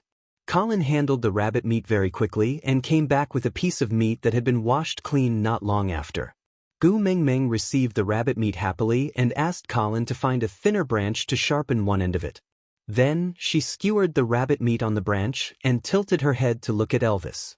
She used a fawning and docile tone to discuss, "Leader, can I sit a little to the side? I can't display my abilities if you hug me like this." Elvis liked the feeling of Gu Meng Meng nestling in his arms. It was as if she was a part of his body and he was only complete when he hugged her in his arms. But he could not bear to disappoint her. So, he nodded his head and allowed her to leave his arms. It was just a distance of less than half a meter, but he felt that it was a little far. Gu Meng Meng was so hungry that she was seeing stars. No matter how many handsome men there were, they were not as good-looking as the rabbit meat in her hands. "Roasted rabbit meat, my favorite, la la la la." Gu Meng Meng hummed a little tune while turning the rabbit meat in her hands. Unbeknownst to her, she had shocked all the males in Saint Nazaire once again with her contentment. Gu Meng Meng knew how to sing. The legendary ability that only females from the mermaid tribe knew, Gu Meng Meng actually knew it. Gu Meng Meng turned around unintentionally and saw Barit looking at her in shock and astonishment. So, she used her elbow to nudge Barit's arm and asked, "Why are you looking at me like that?" Barit suddenly regained his senses and lowered his head with his brows tightly furrowed. For the first time, the proud warrior of Saint Nazaire, Barit, avoided the gaze of the female he liked. He started to doubt, was he really outstanding enough? Was he really worthy to be Gu Meng Meng's pursuer? What's wrong? Gu Meng Meng was even more astonished. Barit had always been a straightforward person, never hiding or being coy. Although his liking was a little sudden and baffling, humans were just that weird. When someone told you that he liked you for 100 times, that person would become a little special to you. Even if you did not accept him or did not even give him any response, but if he suddenly stopped appearing, you would still feel a little uncomfortable. This was Gu Meng Meng's current state.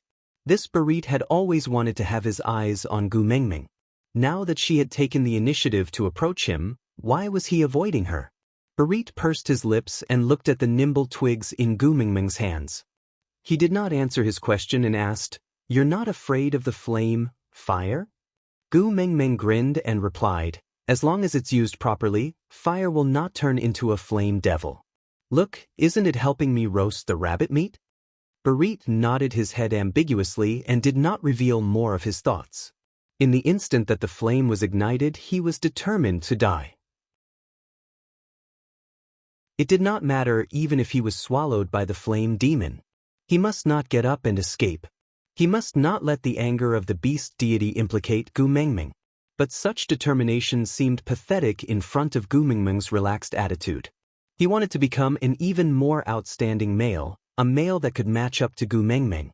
But now, he didn't even know if he could survive the divine punishment. You're tuning in to the Passion Pages YouTube channel. We're so grateful for your support, and don't forget to subscribe to join us on this incredible journey through captivating stories. Your generosity through donations truly makes a world of difference, as it's the primary source of revenue that allows me to expand and enhance this channel for you. Thank you from the bottom of my heart for being a part of this adventure.